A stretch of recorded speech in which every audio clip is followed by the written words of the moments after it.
welcome in everybody. Good afternoon. How are y'all doing on this? A Tuesday? I did check earlier, but quickly forgot. I had to recheck. Y'all know how I am. So welcome in on this Tuesday afternoon. I'm having decent Florida. I'm having decent Florida. I'm having decent Florida weather. I hope you guys are as well. Look at Forrest, 14 months as a lead investigator. I'm so glad you're here. So glad. Thank you for being here and such an amazing community member. All right, let me see who's here with us. Got our mods, of course. We have Rachel and Butterfly and Forrest are in the house with us. As always, Tricia, welcome on in. Hey, we might be the only ones here for right now, but that's okay. Hey, Keith, good afternoon. Um, Let me know when you're free again and we'll link up again. We had a good chat last time and I'm looking forward to doing that again. I've got some specifics I want to talk about. So that's kind of what we're going to do around here, unless breaking news happens. Oh, God, Lord. Look, we got Butterfly 11 months coming in. Wow, that is awesome. 14 and 11. And I feel like, Butterfly, that's right, because you took a little bit of a break, remember? And then you came back into this. That's right. Because I was like, you guys have been my friends forever. So thank you, too, for being here. You were the first two mods, and Rachel, we brought you in, and we have not looked back. Thanks, Leslie. Hey, welcome in. Thanks for coming in. All right, so we're gonna have a case discussion. Um, in case anything like breaking happens, Lord, hope it does. We're just going to kind of hone in on specifics to talk about each time we go live. Because, before, over the past month, so much information, so scattery, so sourced, and so this and that. It's a lot to take in from a lot of different places. And we've done a pretty good job at keeping up with all of it. Man, was it exhausting at times. But hey, we needed to know what was going on, right? So we're going to unpack something here today.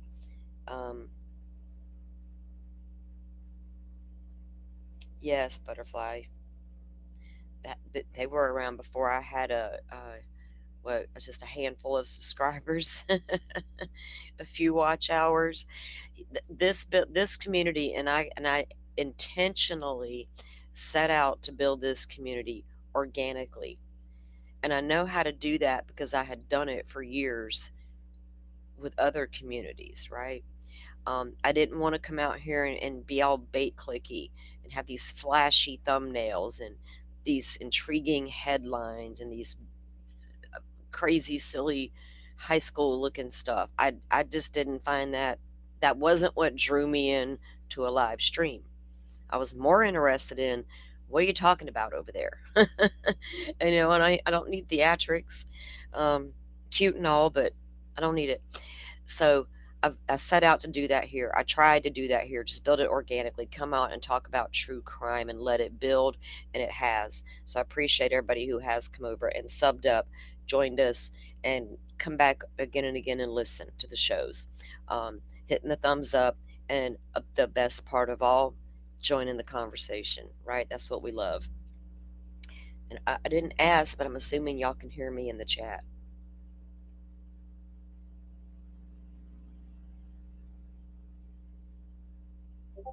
Good, Keith. I'm glad you had a blast. The community really enjoyed you being up. A couple of them knew that I was getting you up, and they were looking forward to it. So I think um, okay, I was sorry. I was just checking. My mods had something to say.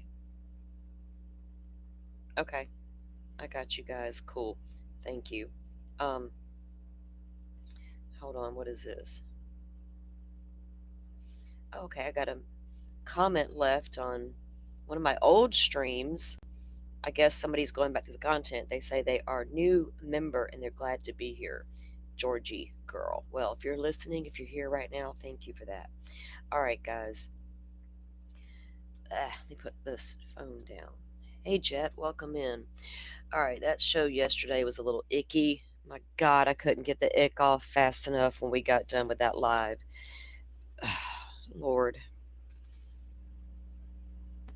I really don't have much else to say about that except I'm just gross. We gotta be super careful. And I don't know what to tell us, because I knew of that case we were talking about yesterday, that account. Oh, there's Georgie girl. Hey, well, I was just got a notification. I had a comment and I read it. It was nice. So thank you. Okay. So you're going back and reviewing some of the old content. Thank you. I appreciate that. Because it was one of the older videos that you left the comment on. So appreciate you. Um, all right. Before I get started, though, the other day we did a little update on Stacey Wondra. Remember, guys, he had his preliminary hearing. So let me show you something that I found interesting. So they've bound him over for trial. He will be facing the trial for the murder and kidnapping of Michael Vaughn. And hallelujah, it's about time. We can't see a lot on this docket because it's a sealed case. Idaho's, we'll put it all out there for you, but guess what? We're gonna seal it till eternity. That's the way we roll in Idaho. You need a fancy little case of interest page? Here you go. Thank you, but could you do some unsealing now? And what about that great unsealing called the Idaho 4 case that never happened? Okay, enough of that. I checked, and they haven't released anything new in the Idaho 4 case. I don't know what they're doing over there. I think maybe they thought, if we don't release anything like we said we were, by law we're required to, maybe they'll all go away quietly. But see, they don't realize it's not going to work. You just give it to them, let them do what they do, and then it'll go away. All right, so back over here to Wondra, because he's also on the same docket page there with Koberger and Miss Lori Vallow. So they did hold him over for trial, right? And then they entered a 5th supplemental notice of compliance. It's a standard 2-page filing. This one, though, was a specific request for discovery. And I was like, what is that? Let me read that. That's interesting. Let me get the page up. And I don't know why. I've never seen this asked for in any of the cases I've read. I've seen a lot of FBI stuff be asked for, cast reports, things of that nature, car identification reports, stuff like that. But this one, they want the behavioral analysis unit report. So does it differ from somebody else's behavioral analysis of this suspect? What's it got to do with anything, right? If so, I just found it intriguing. Okay. So it was a very specific request for discovery.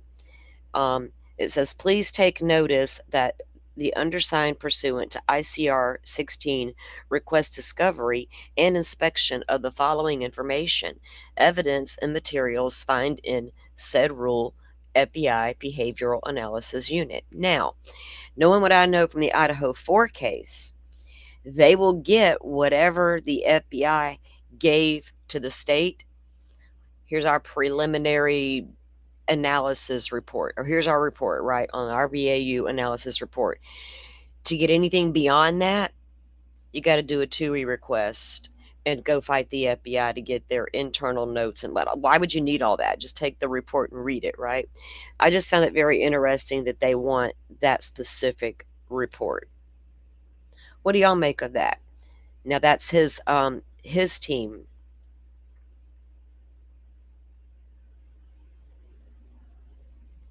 Because it's to the state of Idaho, plaintiff and its attorney of record, and it's the undersigned, and they want that information. So I don't know if that's got information because it's not going to have his name in it, right? Unless it's something they did after he was named the actual suspect and arrested. Because usually these behavioral reports give you the the indicators of what your suspect could be, like Gary B does over there all the time. But that's really the only thing new that has popped up on his docket since they did decide to bind him over for trial. And of course, we didn't see anything in the documents yet about televising that trial yet. I like to see that report, though. Once they get it in discovery, if they get the actual report, it'll probably be sealed, but eventually it will be unsealed. Maybe because, well, if it's something to pertaining to him didn't get his story straight, would that be more along the lines of his own statements, right? Versus behavioral analysis unit. Like, I'm wondering if their analysis is like way different from what this guy, what the what they perceive him as to really be. It's weird. It's just weird. And I want to read the report now. I need to know. Like, why did y'all even ask for it? What's it got to do with anything? And what does it say?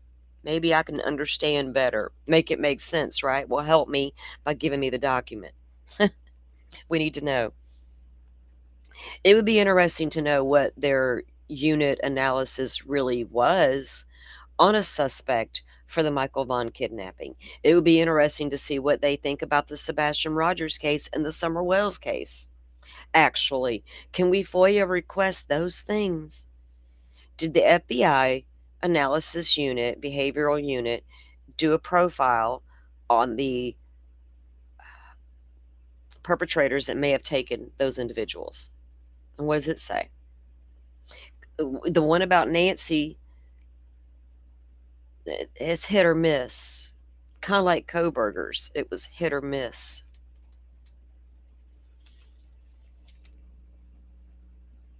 Hey, Ruth Ann, welcome in. Welcome in. FarQ, welcome back. Welcome back. Okay. So, there was a weird video that I ran across late last night. Remember, we had this show yesterday about this disgusting figure who aligned himself in the true crime missing community that turned out to be a total fucking pervert. And it's okay to say that because after we heard what we heard and can't unhear it ever again, it was obvious. Be careful on the YouTube streets, right? We can't be careful enough. And I talked to y'all about when the Flynn case happened, how there was a video that came out right away with very false information, accusing Flynn of having an affair, and they put the lady's name out there and a face to go with it, right? And it was totally unfounded. They claimed it was in the court documents. They had all this elaborate video shit. And I knew none of it was true, and it bothered me.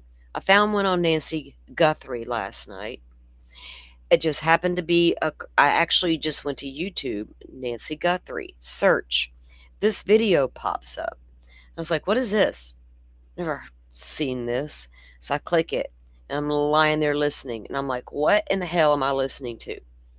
I want to show you guys. And the views that it got, I was like, wow. Or do people honestly, who's watching that? Just random people on YouTube? Is it people who are interested in true crime? What's happening? Because it's so full of misinformation. And not only that, outright lies. It will blow you away. They got a few more on there as well, but I didn't like go through them. They had a couple more, I think, on Nancy. Okay, optic.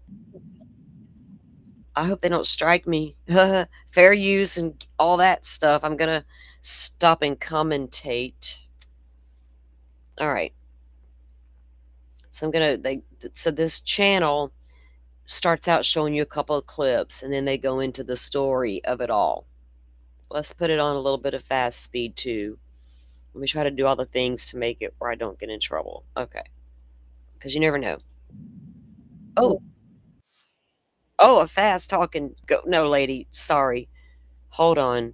No, I don't mean to offend anybody who may be a fan of hers. Do you? I'll do me. I'm not doing it.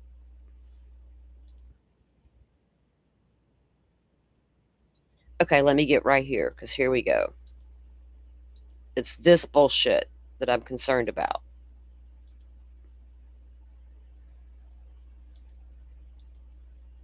Oh, come on. I just didn't want to hear her fast talking.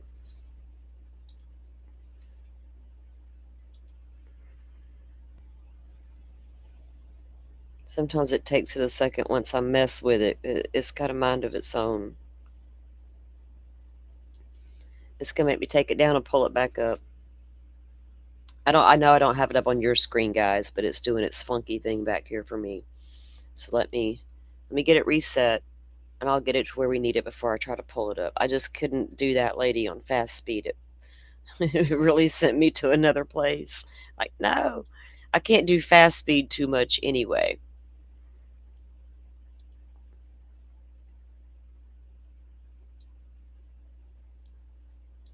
Okay.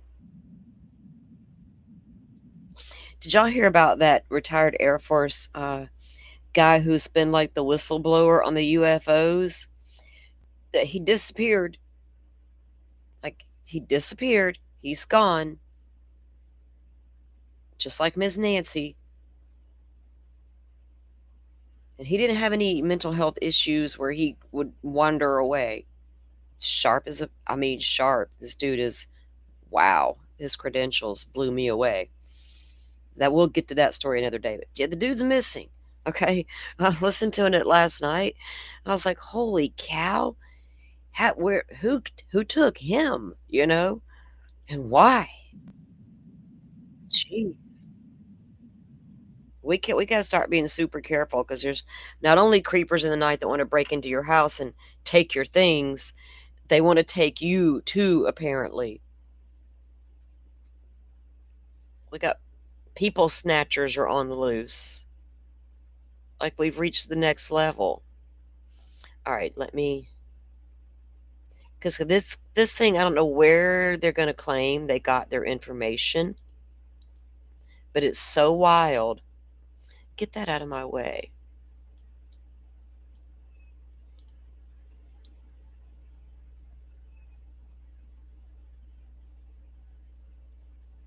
Okay.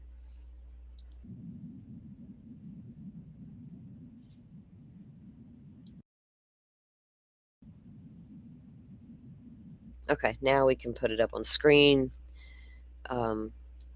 Okay, so it's going to start out, like I said, showing a couple like news clips, and then it's going to go into some stuff. Shows this subject right here on the screen approaching the home of Nancy Guthrie. The FBI cyber forensics team had been working on Nancy Guthrie's encrypted hard drive for 11 straight days when the screen finally changed. Rows of scrambled data dissolved into readable files, and the room went dead silent. Because what was loading onto that monitor was not what anyone expected to find on an 84-year-old grandmother's personal computer. Okay, pay attention to what they're saying, because those of us who've been here and unpacking this case damn near on the daily, you're going to know none of this is true. And it's like, where the hell are your receipts? Hey, OG Feisty Cooter, what's up? What's up? Welcome in. Hyper Kimberly, welcome in. Ruth Ann, if I didn't say hello to you, hello, welcome in. Okay, so y'all pay attention to what they're telling you, okay? It was hundreds of coded messages, hidden financial transactions, and a digital trail leading 300 miles north to a location no one in her family had ever heard of. Nancy Guthrie, the woman her neighbors described as the sweetest person on the block, the woman who kept a handwritten recipe card taped to her refrigerator for her late husband's favorite pot roast, had been living a secret. What the hell? How do you know that? I ain't never heard that part yet. We did not know Nancy had pot roast recipe taped to the fridge because that was her late husband's favorite recipe. Okay, that's just like nothing compared to what's coming. Life online for months. And what that life reveals may finally explain why she vanished from inside her own locked home without a single sound. A night that felt completely normal. Nancy Guthrie was brought home just before 10 p.m. on a Tuesday. That felt like any other. Law enforcement confirmed the timing, but here's what they won't confirm. Who was driving the car? Think about that for a second. In a missing persons case, if police are deliberately withholding the identity of the last person to physically be with the victim, it means that person is critical to the investigation. Not necessarily a suspect, but someone who knows something the rest of us don't. Nancy stepped through her front door, and according to every neighbor on the street, nothing was off. No raised voices, no unfamiliar cars, no movement worth noticing, just another quiet night. But by morning, Nancy was gone. Here's what makes it worse. Earlier that same evening, she had been with her family, dinner, games, laughing. Everyone there said she was in great spirits. Steady voice, no tension, no arguments, no red flags of any kind. It was the kind of night you remember because everything went exactly right. So how does a woman go from a warm family, dinner, to vanishing from a locked house in less than 8 hours? That is the question the FBI has been trying to answer since day one. When investigators entered the home the next morning, they stopped in the doorway. The house was too clean. No broken windows, no kicked-in doors, no overturned furniture, nothing. Now, we don't know that there wasn't overturned furniture somewhere in that house. Possibility if there's blood in the house that matches what's on that front step, porch, patio, whatever you want to call it, there might be something knocked over. I like this view right here, though, that patio. You can actually see the depth of it without... Hang on, I gotta take a picture. Hold up. Opportunity presented itself and I had to take it. Okay.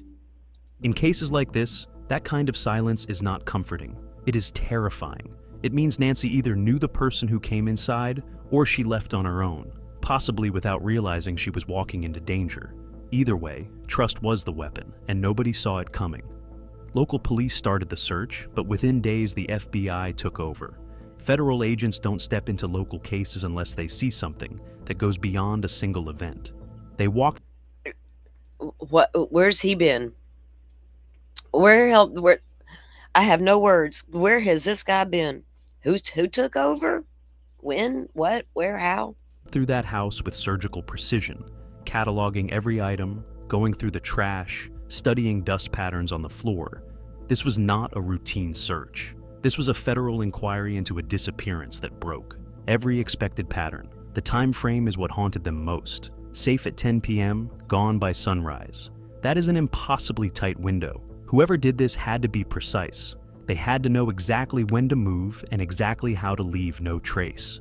The FBI began to consider the possibility that Nancy's departure was planned well before that Tuesday night, even if Nancy herself had no idea.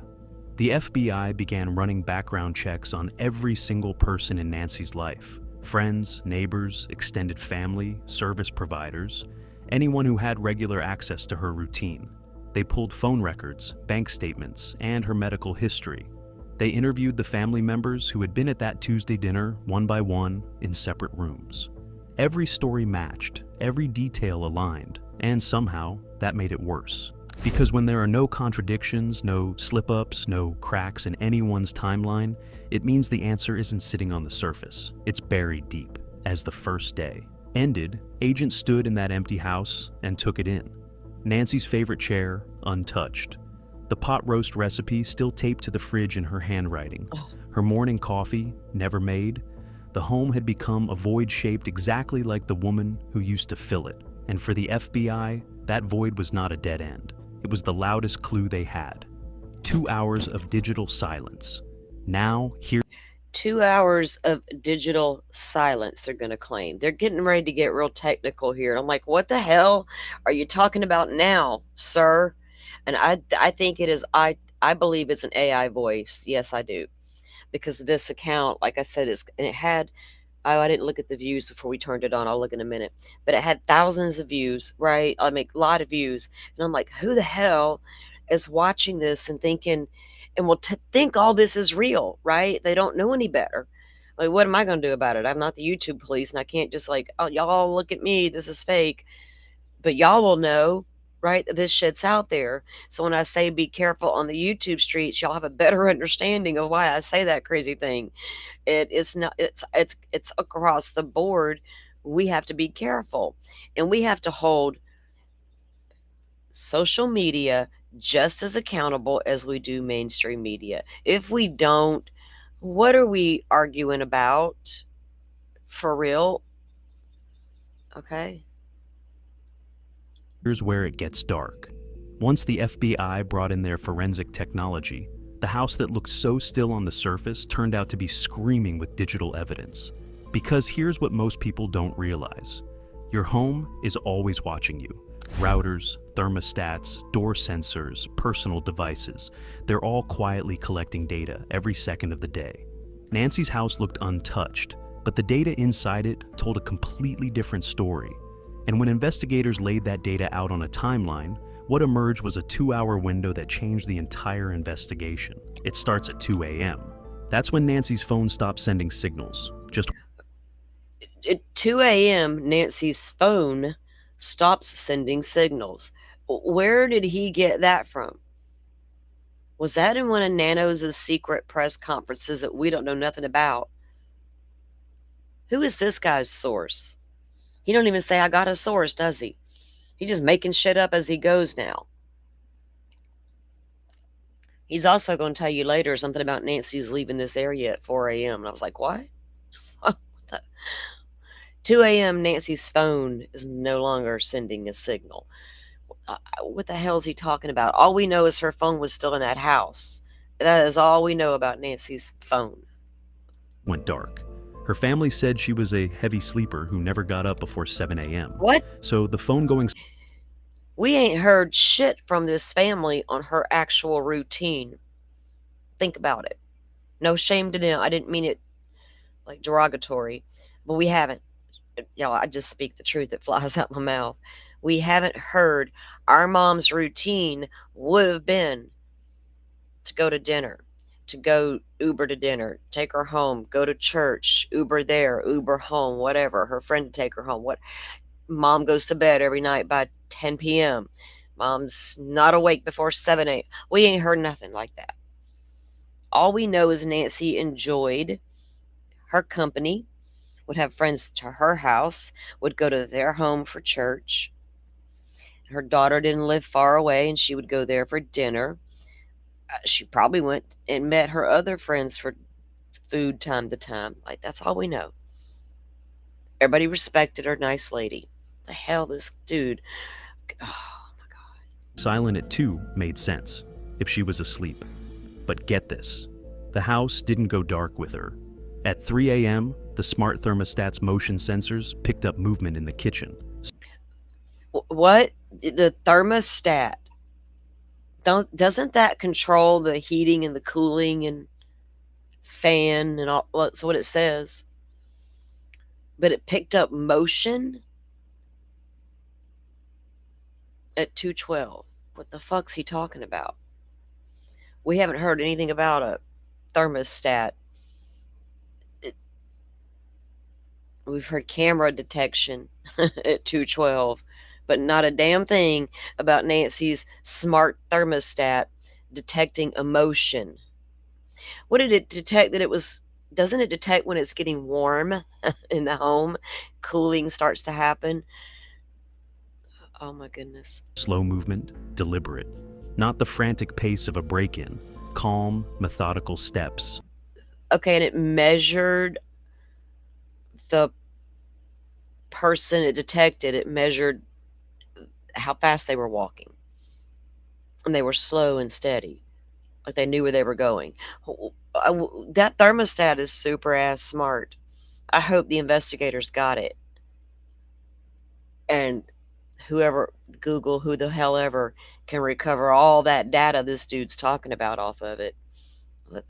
He didn't even mention the FBI's video of the guy at the front door yet. He's stuck on this shit. Like someone who knew exactly where they were going. Right, Kimberly? Hyper Kimberly says, no wonder some people are confused. Exactly. So I'm saying, who the hell, poor people. Nancy was supposed to be in bed.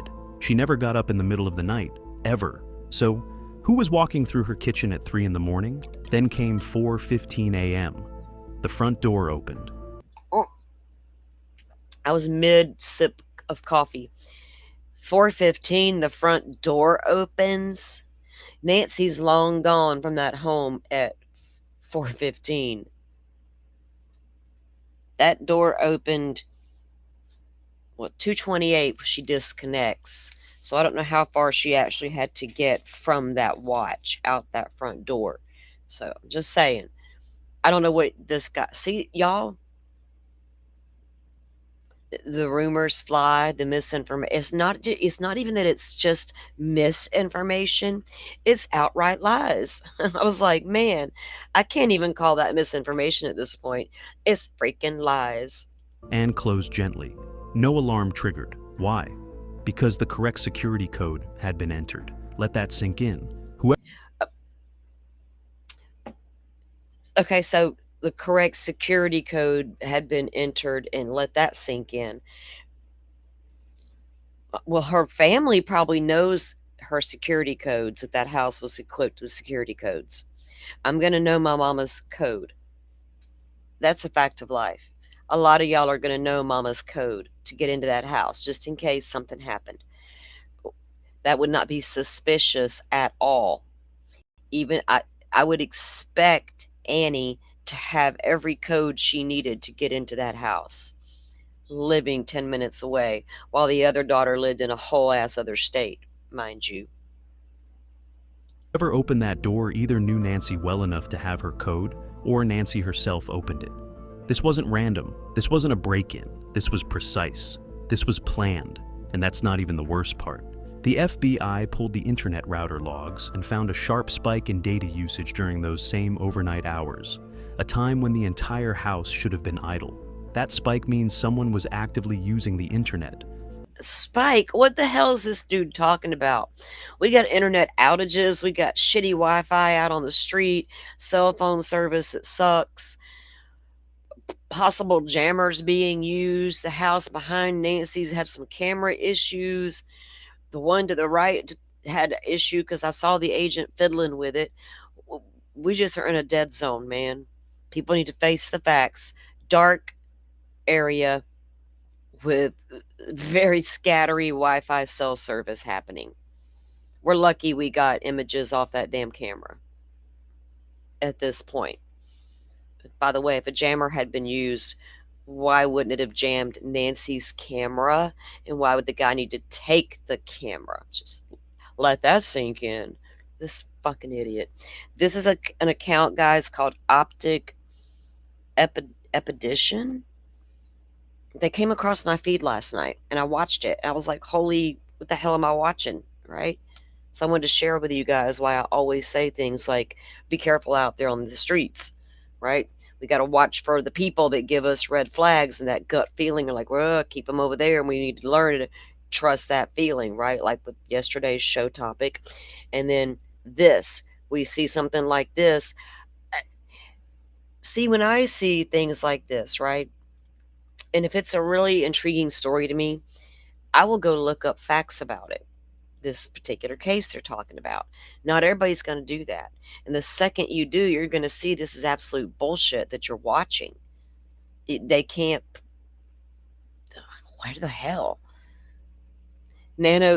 Kimberly, did Nanos produce this? That's what I said. Did he like give a secret press conference to this guy that we're unaware of, right? And that's his source? Because he doesn't even say he has a source. He's just telling us a cute story. Or a device inside that house was transmitting a large amount of data to an outside location. What? While Nancy's So now Nancy's house is transmitting large amounts of data to the outside of her home. phone sat dark on her nightstand, something else in that home was wide awake. And here's what's critical about this. The data wasn't just trickling out. It was a burst, a concentrated upload or download that lasted approximately 40 minutes. I think he's confused. Wasn't the person on the property for 40 minutes? 41 minutes?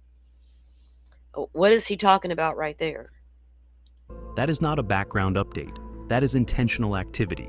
The agents reconstructed what they call the home's digital heartbeat. Did any of y'all hear anything about the agents or investigators recreating her home's digital heartbeat? I missed that. I've been so busy covering this case damn near daily, I completely missed it. Forrest says it's AI slop. Yeah, well, it gets pushed into the algorithm, and the more views it gets, the more it's pushed. The more likes it gets, the more it's pushed. It's freaking weird how I get the more that watch it, of course, it's going to be out there. But like all I did was typed in Nancy Guthrie in YouTube's search bar and hit search. And this is one of the first things that popped up. Go figure, right? I do that from time to time with cases just to see what's out there. And I did it last night, and this popped up. And I'm laying there watching it on my bed trying to relax. Unfortunately, I got unrelaxed real quick. Like, it actually became a thing. I had to get up for a minute. I was like, what the hell? The daily rhythm of device activity that every house produces. Wake up, check your phone, use the microwave, turn on the TV. It's predictable, it's consistent.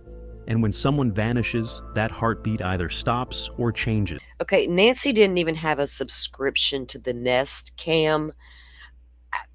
I don't think her home was ever upgraded to a full-on smart home that had a heartbeat. I don't know. Ugh. Yeah, Pammy, I was like showing everybody what this was, like how when we talk about being careful out there. And let me show you, this guy actually got, where did it go? This account,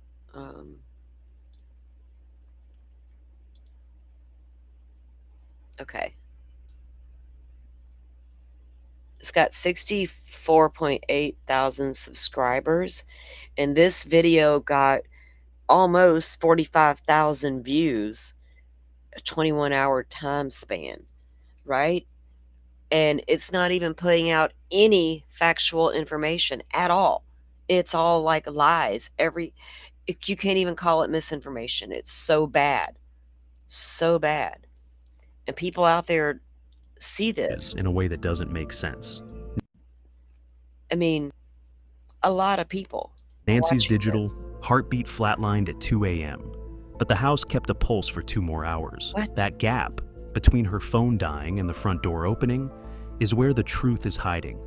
2 hours, no phone activity from Nancy, but movement in the kitchen, internet usage. See, he keeps going on about her damn phone. This 4 a.m., he's going to tell us that's when she left the property.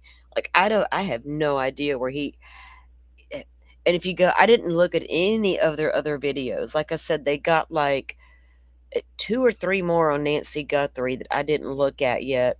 Something about you won't believe what they found under the house. They're going to claim what they claim they found in the walls floored me. I mean, absolutely. This person's imagination, I mean, they got one. And to put this out there as factual information for people to consume is ridiculous. Right, Pammy, we do. And with stuff like this comes out and it feels well presented, you got this little AI voice talking and it's laid out. You got 45,000 views on it already. And every damn thing in here is a lie. It's crazy. Biking, and then a door opening with the correct code. That's not a gap. That's a sequence of events. Now think about what that means. Someone was inside that house for over 2 hours, moving slowly, using the internet, and then they walked right out the front door with the correct alarm code. No broken glass, no forced entry, no panic, just silence. If this case is already making you rethink what your own smart home knows about you, hit subscribe now. Because what the FBI found next makes everything we just covered look like a warm-up. What they found, hidden in the walls, about 2 weeks into the... Okay, so about 2 weeks into the investigation, he's going to tell you what happened.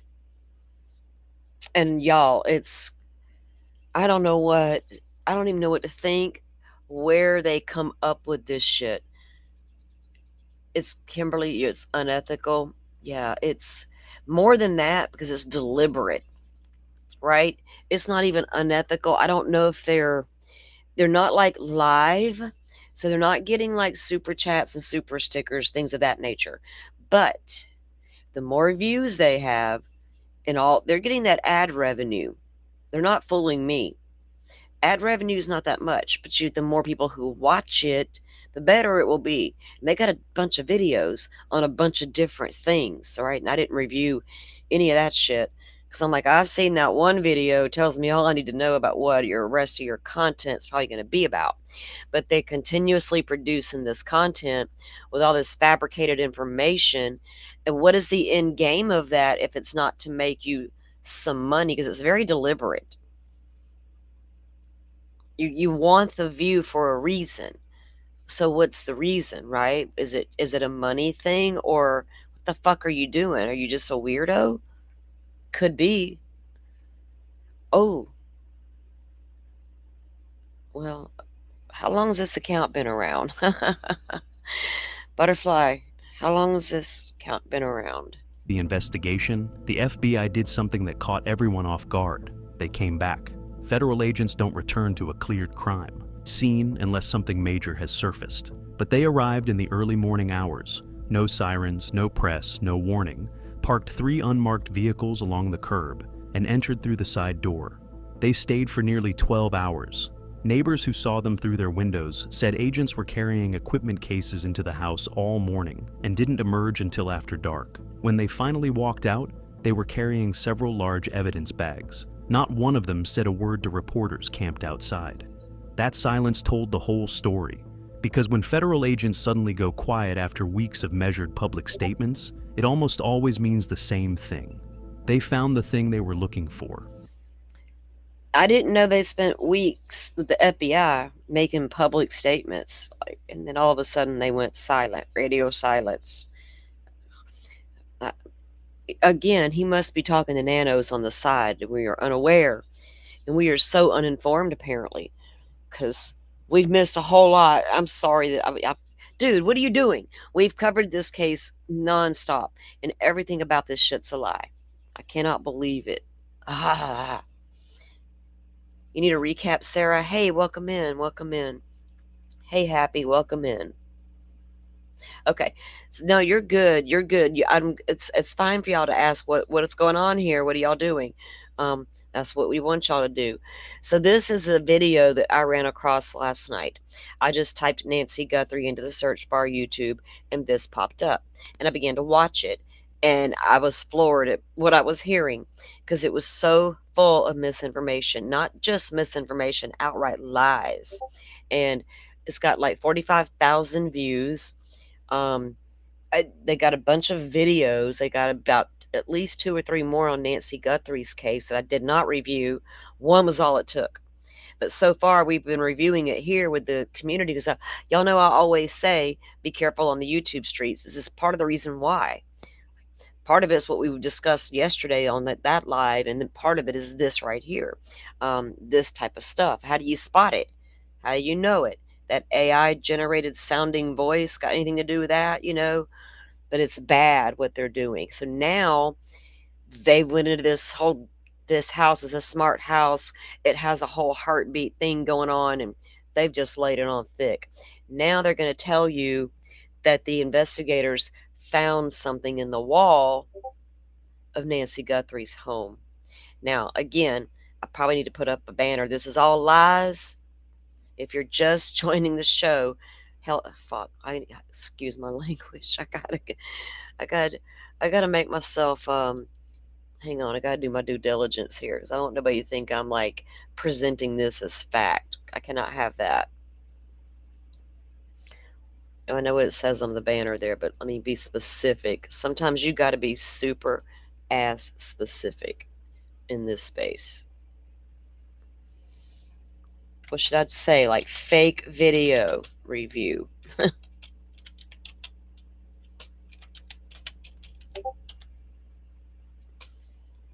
That's all I'm going to say. People, I'll be commenting, so. There we go. Save my arse.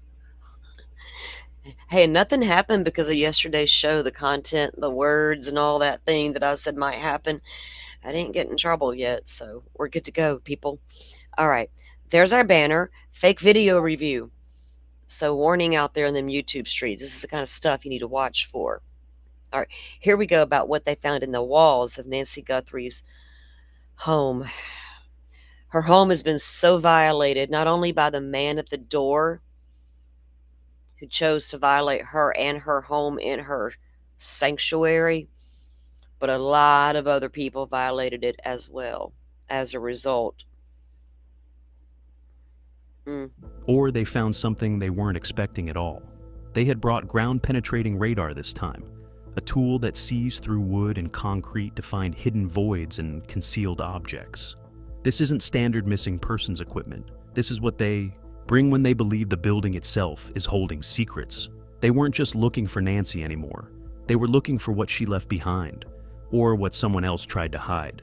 The basement got the most attention. Finished space, small laundry room, storage area.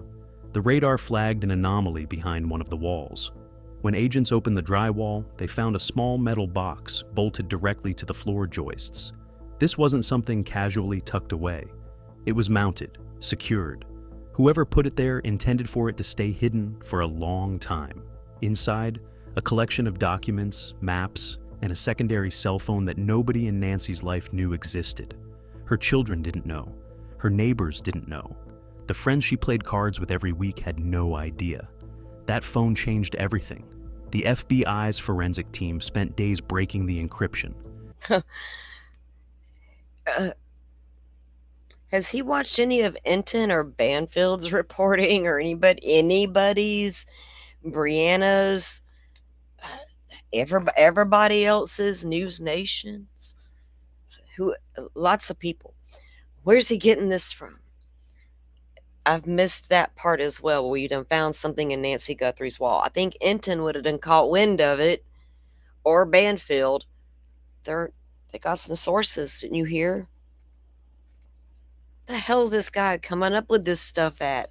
Do they just type in an idea and AI's like, hold my beer, I'll make up a story for you? Or is somebody making up the story? Either way, you're sick for even doing it and thinking it. You thought it and then you did it. And then you put it out there. And it's why? Why would you? When they finally got through, they found hundreds of messages, all sent in the weeks before Nancy disappeared. The tone was chilling, cold, professional, transactional. The conversations referenced deadlines, financial transfers, and something described repeatedly as relocation. This didn't read like a woman talking to a friend. It read like someone receiving orders. And then there were Nancy's replies, short, obedient. The same words over and over. Understood. Ready? That's it. That's all she wrote back.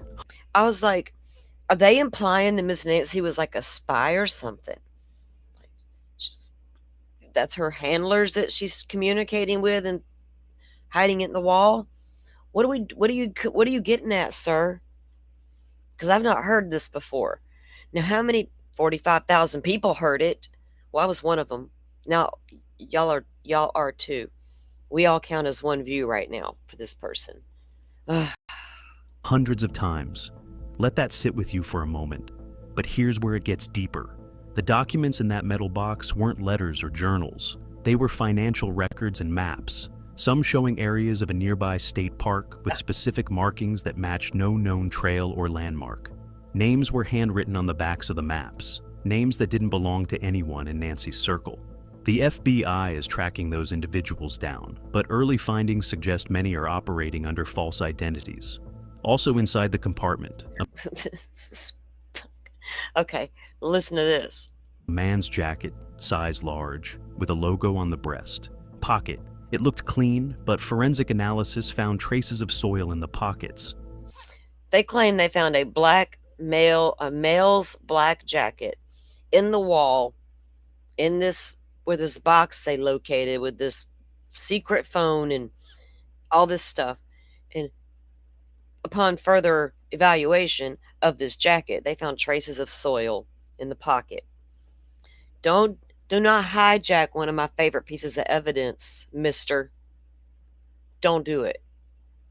Because now I want to know where the soil came from. See? Freaking liar. Soil that didn't match anything on Nancy's property, not even close. Lab results traced the soil composition to a region nearly 200 miles north. What? That's not a neighboring town. That's a completely different part of the state. Someone from far outside Nancy's world had been inside that house.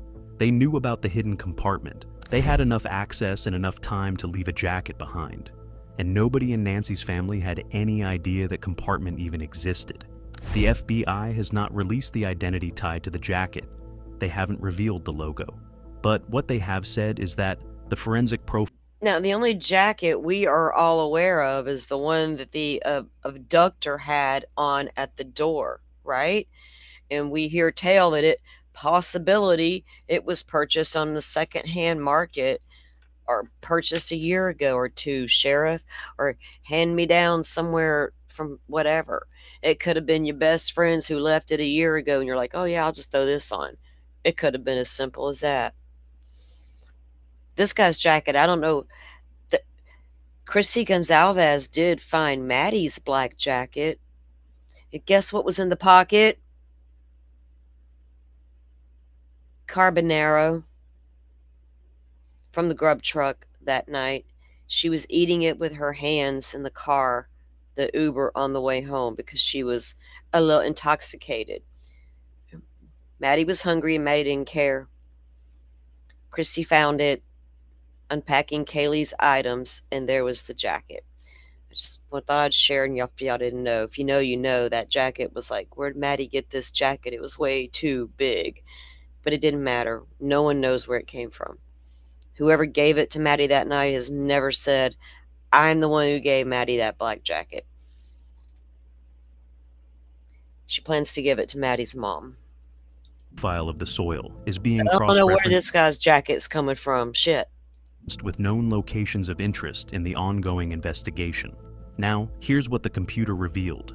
And this is where the title of this investigation starts to make sense. When the FBI's cyber unit cracked Nancy's personal hard drive, they found browser histories that had been partially deleted, but were fully recoverable through forensic imaging software. Nancy had been visiting websites for offshore financial services, international travel documents, and foreign property listings. See, what is he talking about, all that?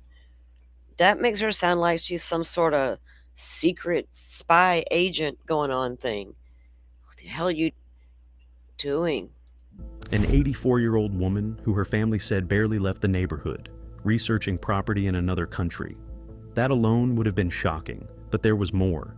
Agents also discovered that Nancy had created multiple email accounts under variations of her name, one for financial correspondence, one tied to the encrypted messaging app. A third appeared to be used exclusively for receiving coded instructions. Okay, we probably have heard enough of this guy. Like, I can't. That is the wildest thing. So I'll show you. Let me get this. So Optic Expedition with like almost 65,000 subscribers. They just have videos. They don't go live. 13 minutes ago, they dropped a video, terrifying discovery inside the tunnels. They got tunnels there like in Idaho. I bet he did a video on that one time. Mel Gibson breaks silence. Okay. I think this is the one we just watched. Okay. Archaeologists finally entered the moving stone door. Before he passed, Marion Scholar finally revealed what tablets really say.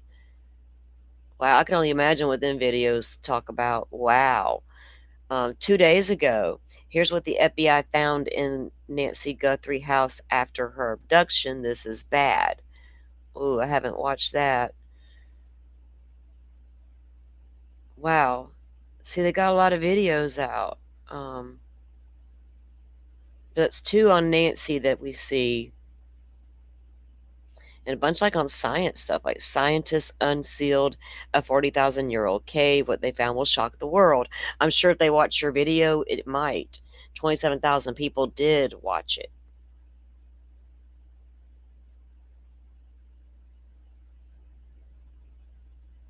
See, like new ground penetrating radar technology just solved the Stonehenge mystery. Oh, wow. Oh, see, they got Florida wetland dried up last night. Where in my state did that happen? We were under a drought, but we're good. We're not having that. This wild. See, wild. How many more accounts are out there are like that, right? That you may not even realize. You're just like, oh, that might be a cool story to listen to. That might be a cool case to listen to when you're looking for something to listen to, right? And you just turn it on, you start playing. How do you know that what they're saying isn't real? It will get worse, Happy. It's so it's I didn't want to embrace AI. Nobody understood why. It's like because it's too dangerous. I get why everybody is cool with it to an extent and what its capabilities are, blah blah blah. I get it. But are you getting how dangerous it could become? Or are we not having that part of the conversation too? Like that's where that went, right, with people. It's how it always goes, right? They can't just meet in the middle and have a decent conversation about the the pros and the cons. Aren't we supposed to do that? Isn't that like school 101 when you're doing something, pros and the cons? You got to weigh them both. Some people will fall for it, Pammy. Like I said, that one video got damn near 45,000 views on it. I was not expecting to hear all of that when I turned that video on last night. Like for real. It was like, wow, I didn't realize it was that bad. Come on. I mean, when I saw the one on the Caleb Flynn case, I guess I shouldn't have been too surprised because after what that video that outright told lies and named somebody as a person that he was having an affair with, they showed up at her mom's house as a result. We Plunder has the 911 call from that case where that video was put out. It was totally fake content. Plunder I think she addressed it because she and I, we both saw it. And then people showed up at that lady's mother's home in real life. They went real life with it. And she had to call 911 because she was scared. People were at her door late at night because they thought her daughter was having an affair with Caleb, and that's why he shot his wife, right? And it was just because of a freaking video like that had been published. Shared all over Facebook, I'm sure.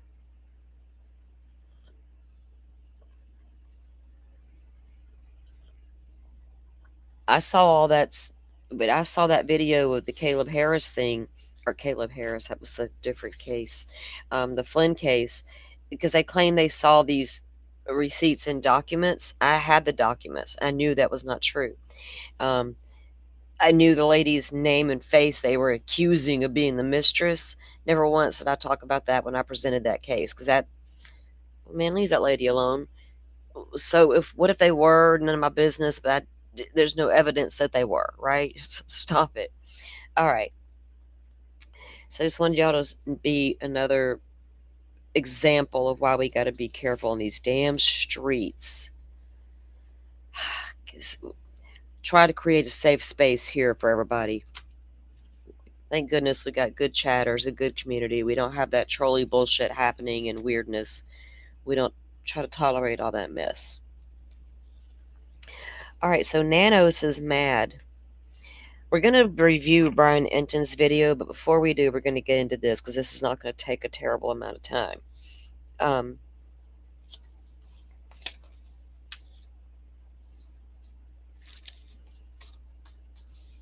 So let me pull this up on the screen. He'll learn one day. Well, maybe not. Maybe not. I think that ego's too damn big. And I'm going to ask this question again. Because last night, after we were live, and I told you guys I had a couple things on the watch list to watch. Of course, Brian was one of them. And the other one was the interview room. And they had, remember Remember the gentleman that Brian Enton interviewed that we reviewed that was the a head of the union, the police there? What was his name? Aaron. Hang on, because I've got his name written down. Because I didn't want to forget his name, and here I didn't. Where's my note?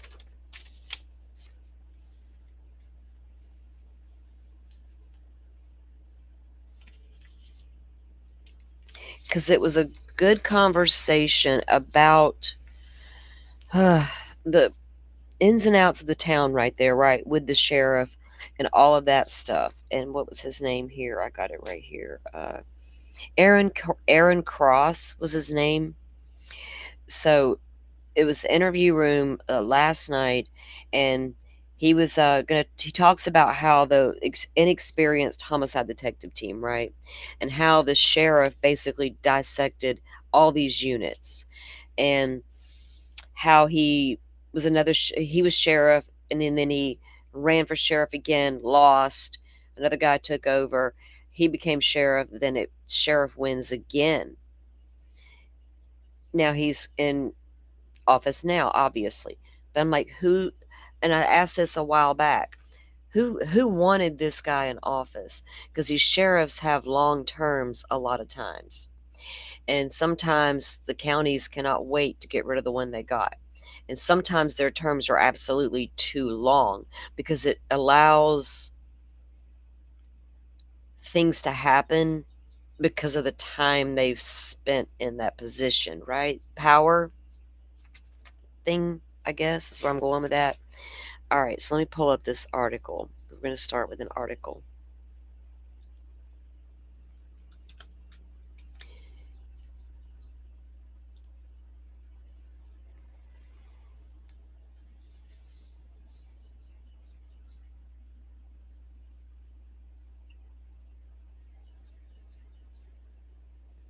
So there was a little brief thing about a lawsuit that came up, right? But there's a couple. So let's get that out of the way, then we'll look at the other item. Okay, before we go review Enton's video that I want to talk about. Okay, so this is, oops, let me get my self-adjusted here. Okay.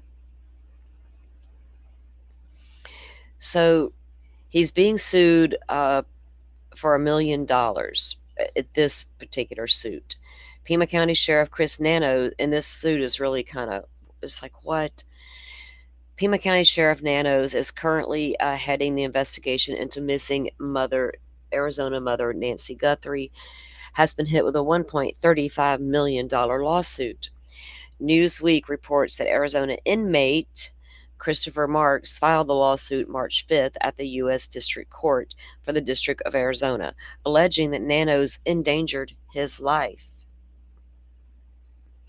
The lawsuit, which also names the Pima County Sheriff's Department as a defendant, stated that a deputy at the jail moved between two units, including one quarantined for COVID, without disinfecting himself.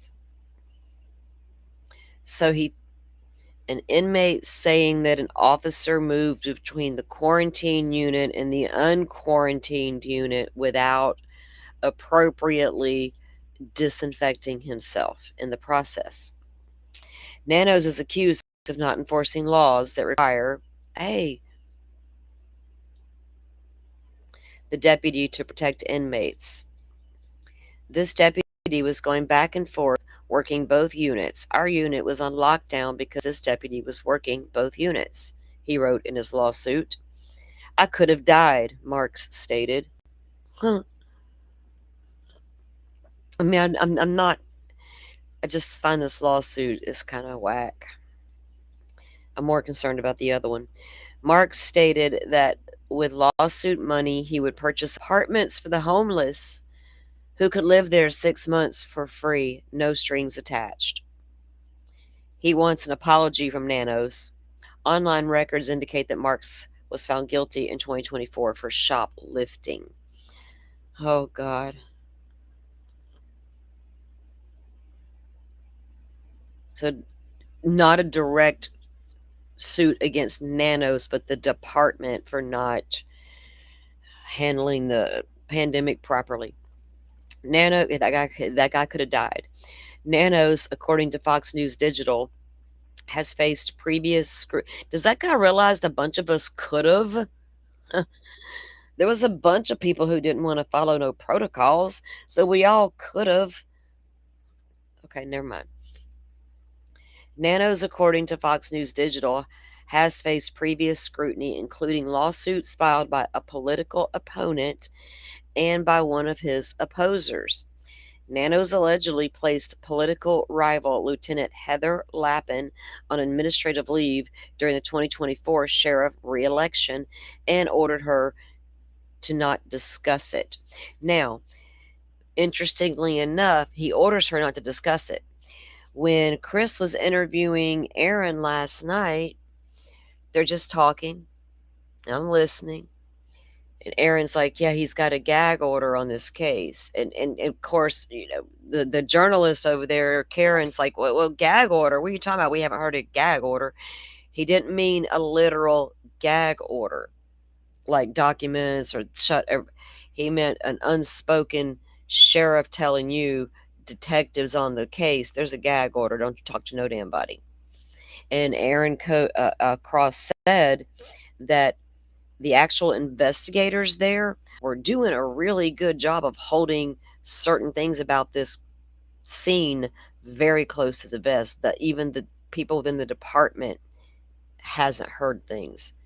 He says there was things he doesn't know about. So I don't know, but here he is telling her hush it, and he's doing the same thing here with what's going on now, right? He's prone to doing that, wanting everybody to shut up, kind of like ordering them to be quiet. She filed a $2 million claim against Nanos in August, according to the Arizona Daily Star. She asserted that when she chose to run for office, Nanos retaliated, which interfered with her right to a fair election. Was she the opposing sheriff? What's going on? Sheriff Nanos and PCSD leadership waged a retaliatory campaign against Lieutenant Lappin's career in order to undermine her candidacy. He also placed the head of Pima County Deputies Organization on leave, identified as Sergeant Aaron Cross. Oh, that's who I'm talking about. They were rallying him last night to run for sheriff, and I think that might have been the end game. What a perfect opportunity for Aaron Cross to come out and finally let the world know what we've been dealing with, but in a way that doesn't look like I'm coming out being all shady to the sheriff, because you're coming out looking real smart right now, sir. Nice play. Cross shortly said after holding a deputies don't want Nanos sign on a street corner, he was placed on leave. Oh, it's no wonder Cross ain't hearing no details within the department. They've been ordered, don't you dare speak to that dude. Don't you dare. He's the one that held the sign out there that said deputies don't want Nanos. So he's been going hard for a long time. But he's very well spoken on these panels, nothing like Nanos.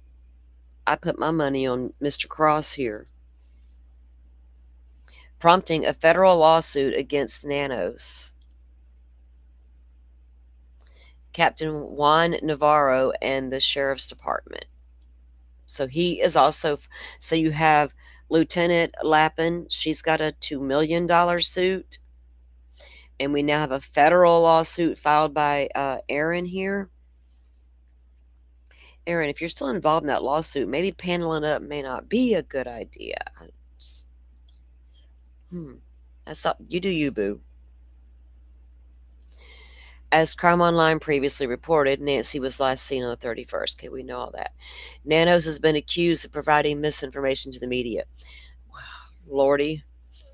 Ego case. Well, we know about the ego. We did a whole show. I ranted about those damn egos.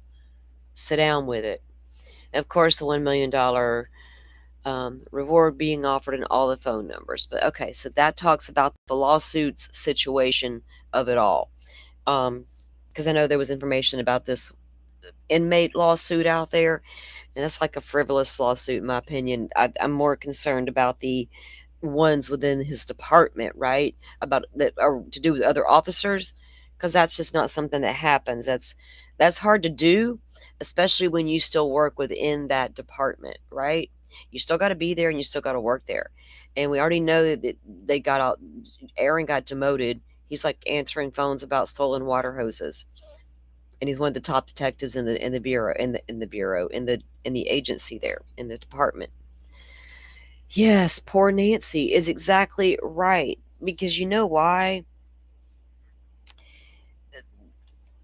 This sheriff has caused so many things to happen and not happen that put Nancy at absolute risk. Already worse than it was when she went out that front door, right? We see what condition she left that front door in.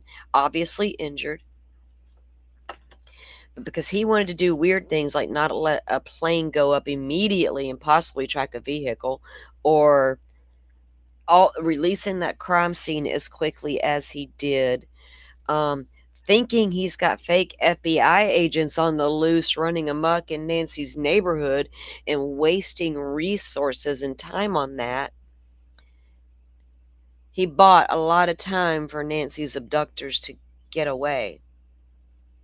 We're not even sure he collected all the evidence from the scene in the proper manner to begin with. We know that he didn't actually, right? We still got a doormat and some vines on the front porch next to the victim's blood. Two key pieces of evidence that could have yielded more DNA. From guess what? A suspect turns out was at the fucking door. Right? Nancy's had to pay the price for Nanos bullshit. And I hope when he goes to bed at night, that's what he thinks about when he's alone with his thoughts in the deep, dark night. 2 in the morning, that dark hour, think he lays there and thinks about it. Man, I really muffed this up, right? I coulda, shoulda, woulda. I don't know if it would have led to much more, but I think he let a lot of key critical evidence escape or become so contaminated that it was unusable. What happened with your mixture there, sir? Where'd you get it from? It's very sad for Nancy that it wasn't taken more seriously from the get-go. And here's another thing. I wonder this, guys. We haven't heard a 911 call be released, right? I know people have FOIA'd it. They've tried to get it. I've heard reporters talk about they've requested it and things of that nature, and they're not getting it. We didn't get that Idaho 4 call till, years later, right? But here's the thing about that 911 call. Are there going to be things said in the 911 call by whoever called 911? Let's assume it was Annie, the daughter, because that's who the church friends call, was the daughter. She goes over there. Mom's not there. She calls 911. Now, we don't know that Annie didn't walk in and see back doors wide open, automatic red flag. Oh, shoot, there's blood over here. Mom, mom, mom. It's not going to take long to run through that house screaming mother's name and seeing there's nobody there. When she called 911, is she telling them, back door's wide open, I see blood, I got to call, my mom's not here. Slow down, ma'am. Tell me from the beginning. We don't know. We didn't hear the call. She might be calm, cool, and collected. Because I feel like if I had to call 911, I'm going to try to force myself to be calm, cool, and collected, because I know they need information from me. I can panic and fall down in a minute, right? Something in the Discord. Oh, and hang on, let me see what this is. Hmm.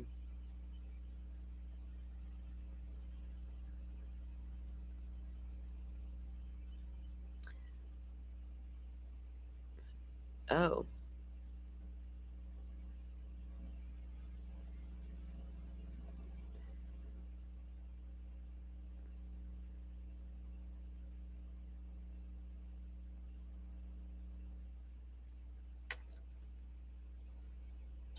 Oh, I have that butterfly. We're going to get to that in just a minute. That cracked me up when I saw that. We are definitely getting to that. Okay. In fact, okay, so let's.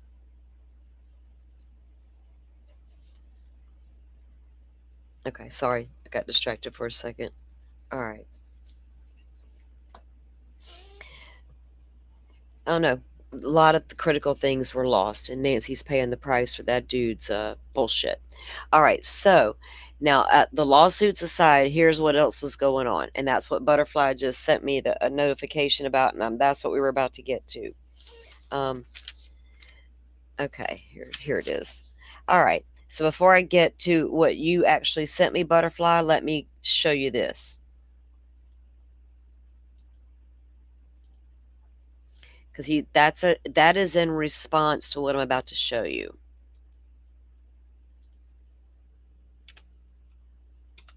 Nanos, you're always just so mad. I think he needs to be recommended for some anger control. Okay, so this article came out in was it Arizona AZ Central, Arizona News. Oh, let me get that off there. We're no longer doing that, but we're doing that. Okay. Okay. Screen up.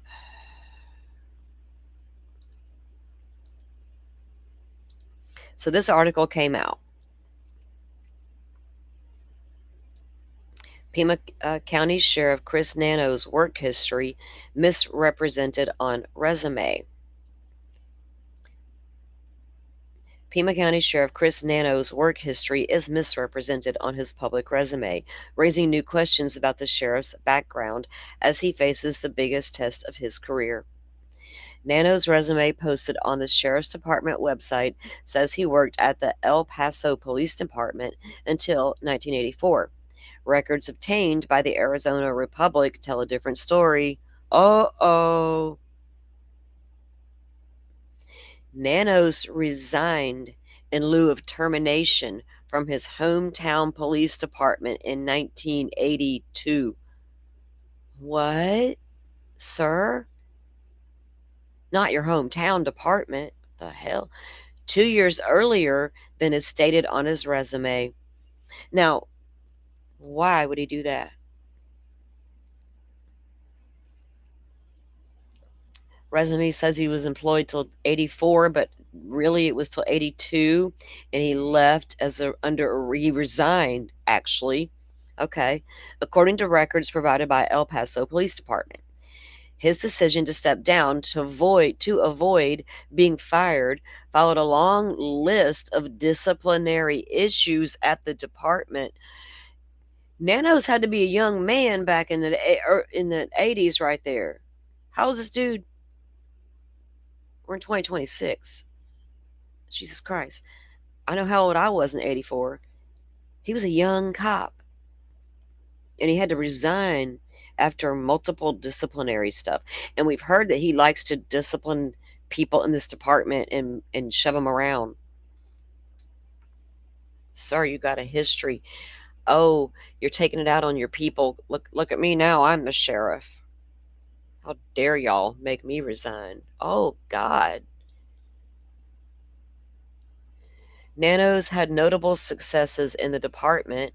He was named Officer of the Year for saving his partner's life and made headlines for risky work as a police decoy. A police decoy?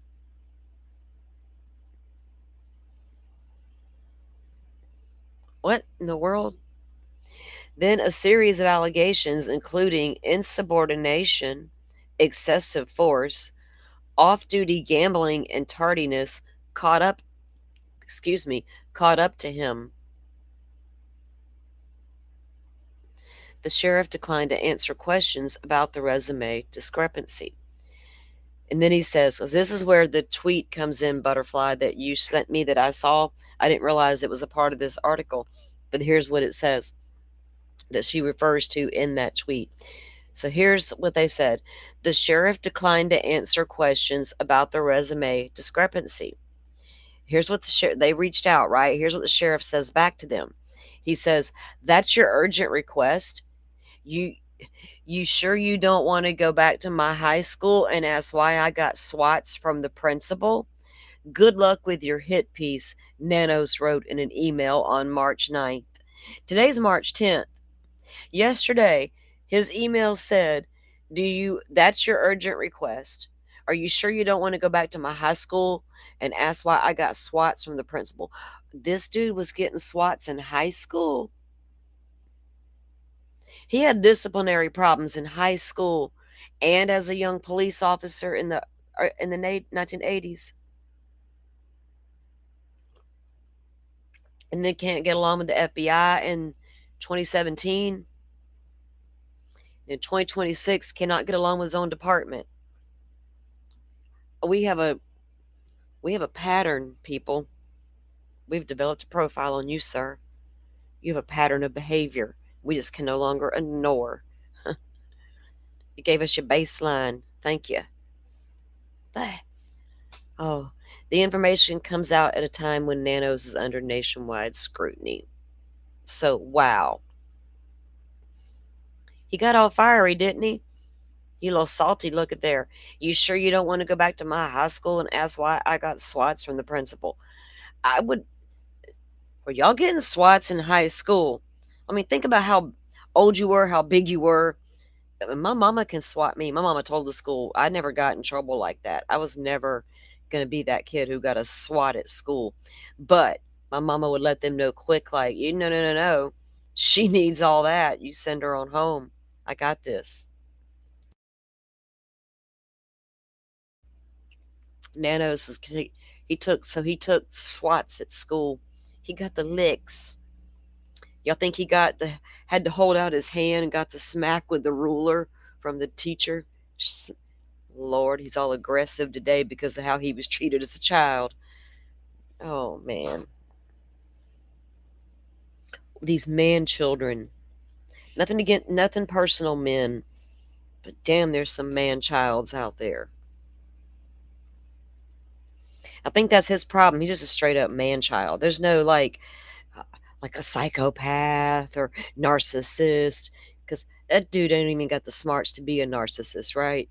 He's just like a big man child who's full of his own emotions and ego. I don't know. Yeah. Okay. So I've been thinking a lot about different aspects of the case, like going back to the beginning, like just everything that we've heard and thought of and took in, put it aside. What's what? Right? The guy at the door, the evidence at the house. Outside of that, what do we really have? We've known what they've went and looked for outside of the house, like as far as images from around the house, cameras. We know there's been some raids and all the things. And I've got a pretty good, I got a solid timeline all wrote out about everything, of course, as to when everything was occurring that night. So going back to the beginning, though, because regardless of who was at that door, and regardless of a motive, right? Whether I got a true robbery in progress gone completely wrong and somebody flipped out and did what they did and took her. Maybe that happened. I shouldn't shut the door on it completely because I don't have enough information to even say that my other theories are even could be considered valid, right? Because maybe that masked guy at the door was somebody who wanted to break in. And during the attempt or during the break-in, I don't know why they would take her, though. I have a lot of questions, but maybe it was that. And it was regardless. Robbery gone wrong. Kidnapping for ransom gone wrong. Obsessed individual doing whatever. Where'd they go when they took her?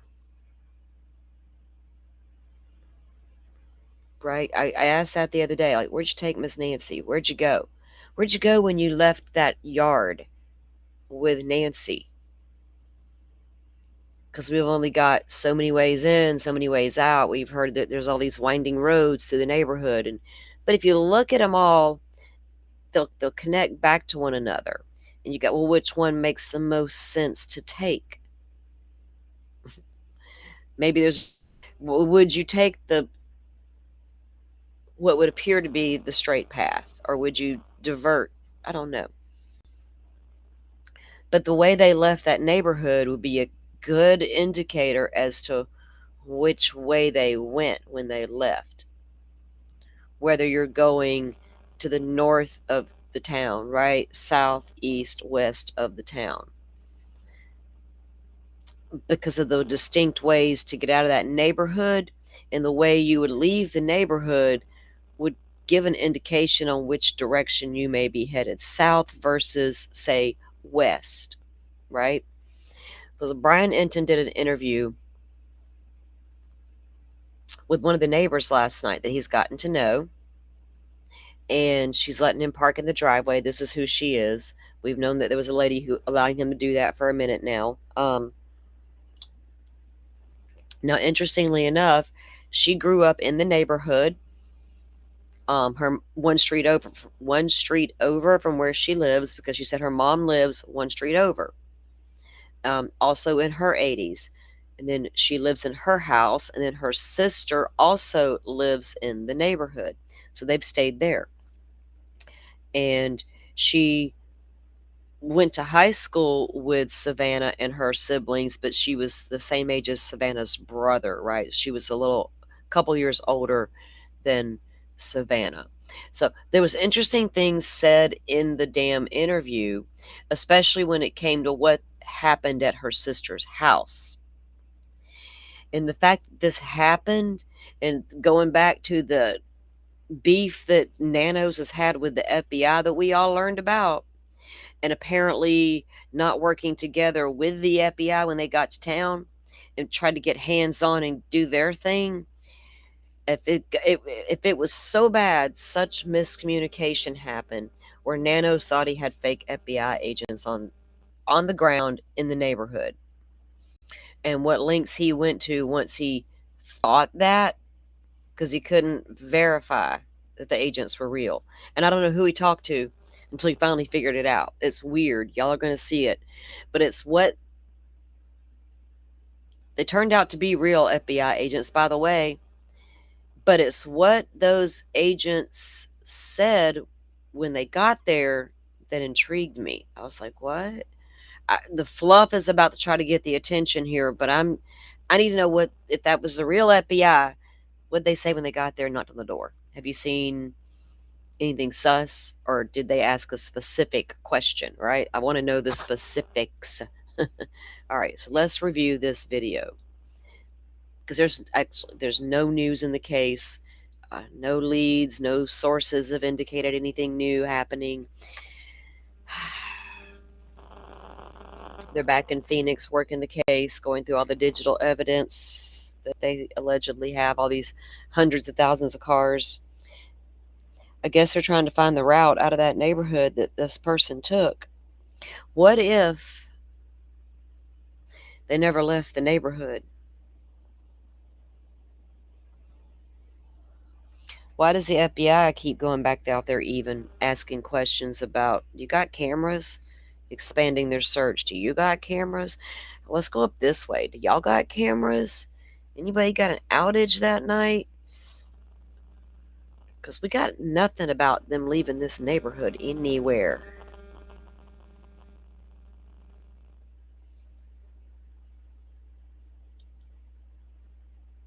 All right. And I mean, no proof they left that neighborhood.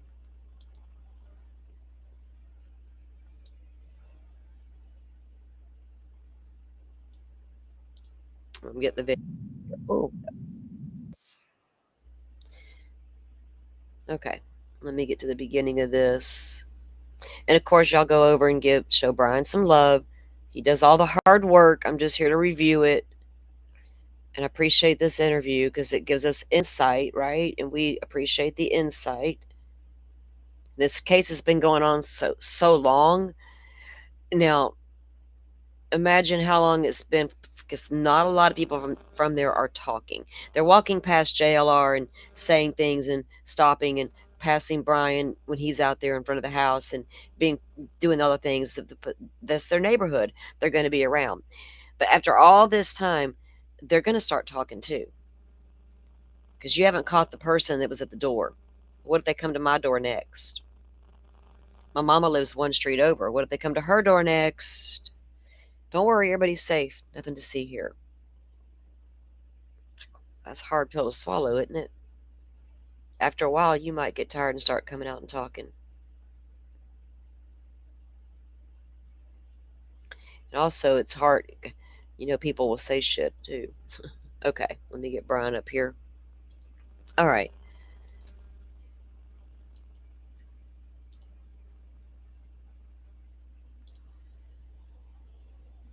They were real FBI, we just weren't aware they were here. But the point is, apparently things were very, very disorganized early on between the locals and the FBI, which is something we were reporting on. But that story, you're going to hear her describe that story and really explain that whole story in this episode. So that's what he was talking about as the lead-in, right? That turns Nanos. She's going to explain what happened, but Nanos thought they could have been fake FBI agents, and so he shows up at the house. Anyway, it's a long story. Turns out they were real FBI agents, so yeah, they'll get into it.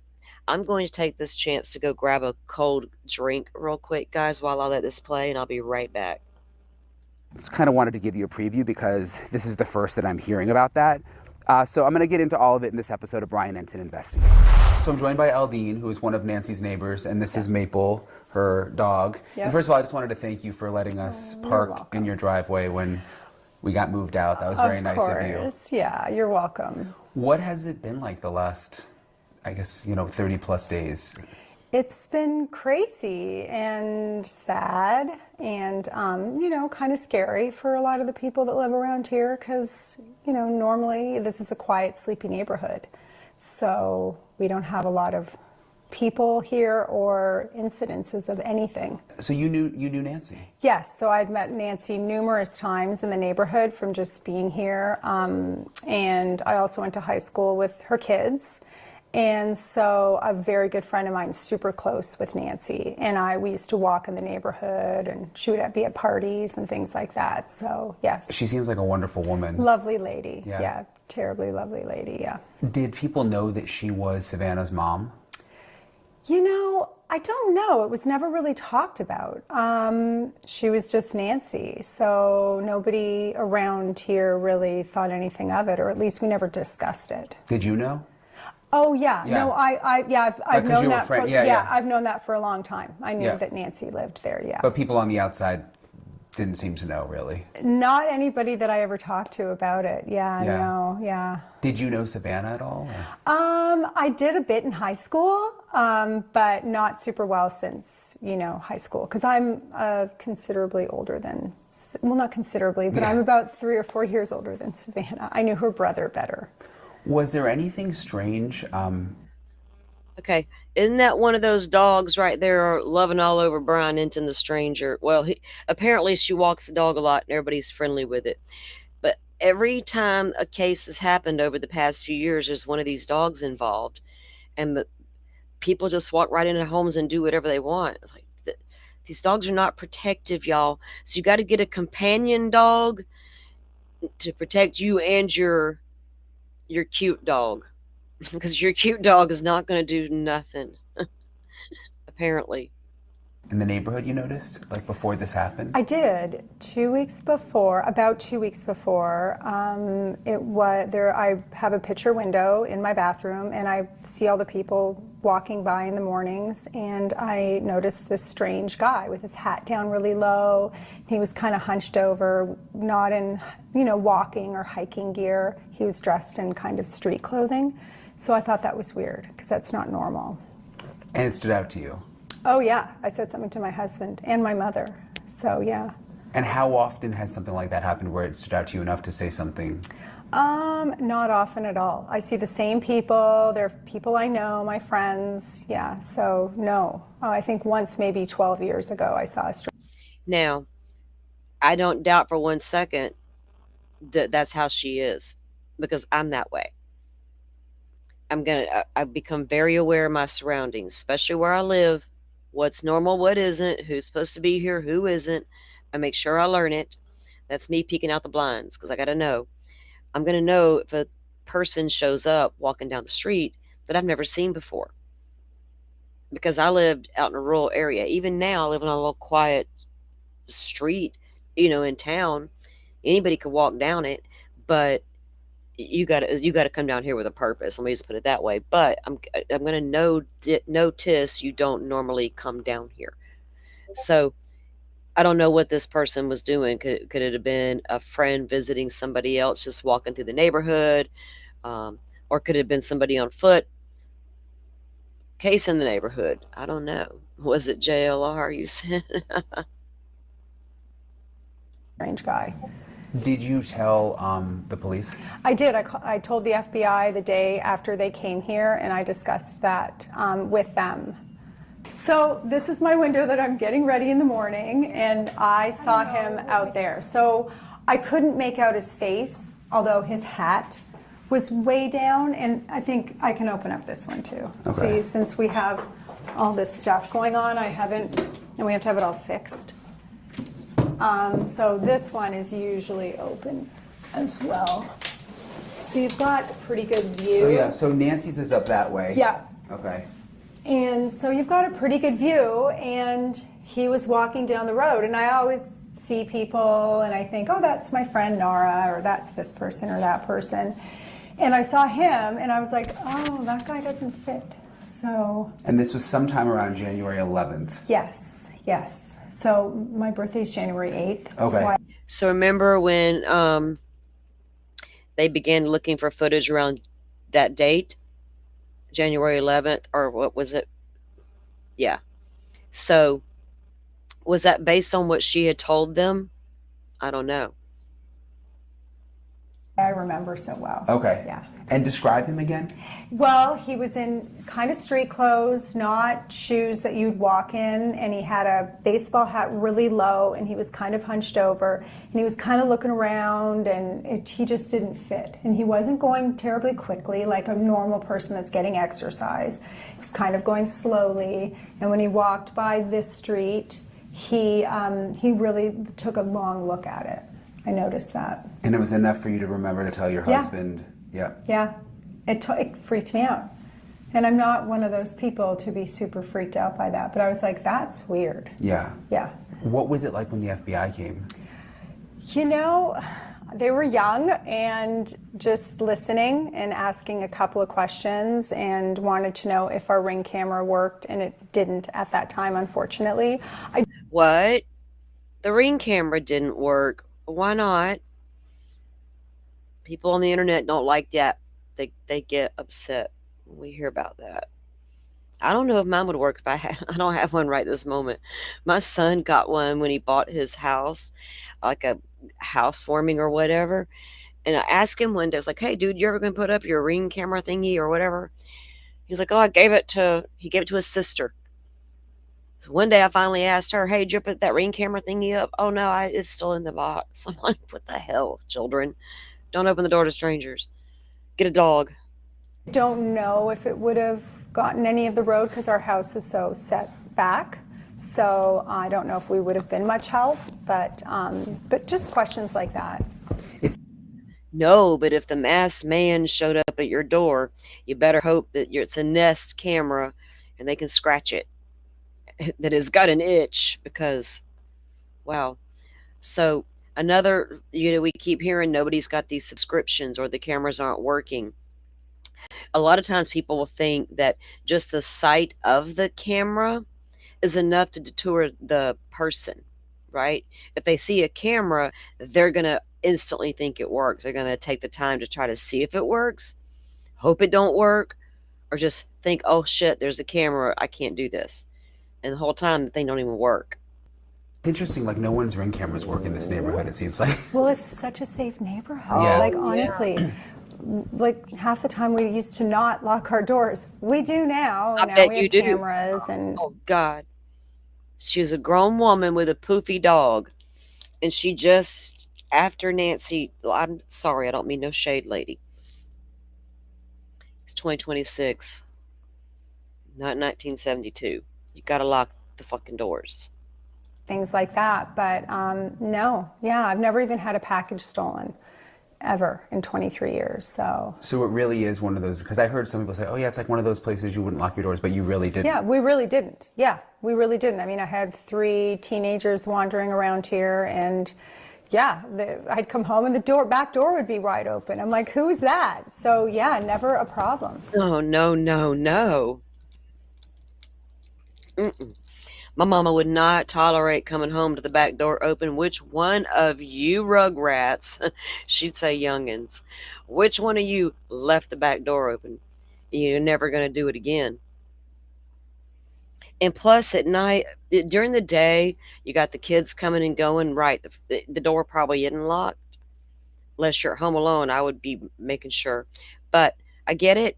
But come nighttime, come bedtime, the fact that you got those children in the home, y'all shut and lock the doors. Okay, have a random guy at the door at any minute. Ever. Do you... Maple's getting kind of anxious here. Yeah. Maple, she's so fun. Brian's like, could you get your dog now? I've had enough. I'm just trying to be polite. You know me, I'm Brian. Do you have any... you always walk her, so we all know her. Do you have any feel... I mean, are people... Do they feel like this is an inside job, or because there's a sense from some that this is someone maybe even like in the neighborhood? There's actually at a dinner last night there was a discussion about it. It's people that live in this neighborhood, and we're all just throwing things around. Like some people are like, it's for sure a Savannah connection. Some people are like, that guy in the video seemed so lackadaisical that maybe it's a, you know, robbery gone bad. I mean, yeah, I have my theories, but they change because then when you start thinking about stuff, you're like, So I hope we find her and find out. Are you surprised it's taken this long? No, because I think someone brought to my attention that a lot of these cases take 30 plus days. Yep. So. Oh, she got informed. Oh, yeah, so I'm not surprised. I was not here the night she was taken, but I arrived home the next morning, and then when we found out she was missing, we all went out looking for her. So I thought we would find her, honestly. Like it was just some kind of not that serious of a situation? No, Yeah. like she had fallen or just something, yeah. Were you just out of town that weekend, or? Yeah. Yeah. Yeah, I was in Phoenix. I got home on Sunday morning from, my daughter Harper lives in Phoenix. Okay. So, yeah, sorry. No, it's okay. Probably not. That must have been, like, what were you thinking when you heard about this? I was shocked. My elderly mother lives a street away, so I was like, oh my gosh, like, this is terrifying, and poor Nancy, and yeah, so we just all kind of went out on foot. We all went driving around. I asked the sheriff a few questions, and he's like, yep, we already did that. I'm like, okay, good. Yeah. So, yeah. Your Sheriff, we've already done that. mom lives close? Yes. Yeah. Yeah, and my sister. Okay. Are you... I just keep thinking about my mom throughout this whole thing. Like, I think a lot of people are connecting to it because a lot of people have older parents, Yeah. and you just kind of worry. Oh, shit. Maple, Maple, come here, Maple. Come here. Come up, Maple. Maple, come up. Come up. Come up. I think a lot of Brian's like, man, get this dog off my camera. I'm a professional. Gee whiz. people That was hilarious. think about their parents. Yeah, You know of what I mean? course, And of course. Nancy was 84, and some people were like, "Oh, why would an 84-year-old woman be living alone?" But Oh, my mom's 87 and lives alone. Yeah. I mean, you want to stay in your own home and live your life out. And I mean, I was surprised she didn't have an alarm, but again, I'm kind of not too, right? So, I don't know. It's do just- most people have alarms? I don't know. We do, but I believe so. I mean, the people kind of my age or younger, I believe they do, yes. And so, how many So she's got an alarm, but her camera don't work. did the FBI just come here once? No, they came quite a few times. Yes. Oh, sorry. No, it's okay. Sorry. No, you're good. Oh, what's Matt doing? And what were there different questions? When they spoke to me, they spoke to Matt a few times too. There was definitely different questions. And then we have friends that kind of live in the back of us. So they would be at our house and then go to the friend's house and say, hey, do you know those people? Are they nice? Do you trust them? And they were like, yeah. Yeah. They're nice people. So And then that interesting for the FBI to ask the neighbors, hey, do you know your neighbors? Do you like them? Do you trust them? What? No, man, they're weird as hell. You should see the things I've seen, right? Or, no, they bake me cookies all the time. I don't know. They're like, yes, everybody's beautiful back here in the foothills. Oh, yeah, it was interesting. But the questions were pretty normal. They did ask me about January 11th. Yeah. And that was about the time I saw the strange guy. So that all kind of connected with me. What was the date? Do you know the date you saw the strange guy? You know, it was around the 10th, 11th, or 12th, for sure. Yeah. So when they were looking for the footage pertaining to that date specifically, I wonder if they were trying to see if anybody else captured a guy walking. Not so much looking for a car, but looking for this guy walking that she's talking about. Because it's daylight. We should get a way better image than we would at night.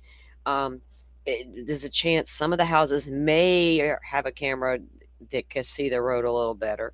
May not be able to ID the guy, but you might get like a path that they walk, right? Yes. That's so interesting that it was that same time. I know. Yeah. Yeah. So we don't really know the significance of January 11th besides they keep asking a lot of the neighbors about it. I wonder if that first surveillance photo, remember there's the two photos? Yeah. That one might be from January 11th. It could have been, yeah. I mean, that's probably why it's so significant, yeah. Did they say anything about January 11th? Like why they were asking you about that? No, they didn't. I tried to get information out of them.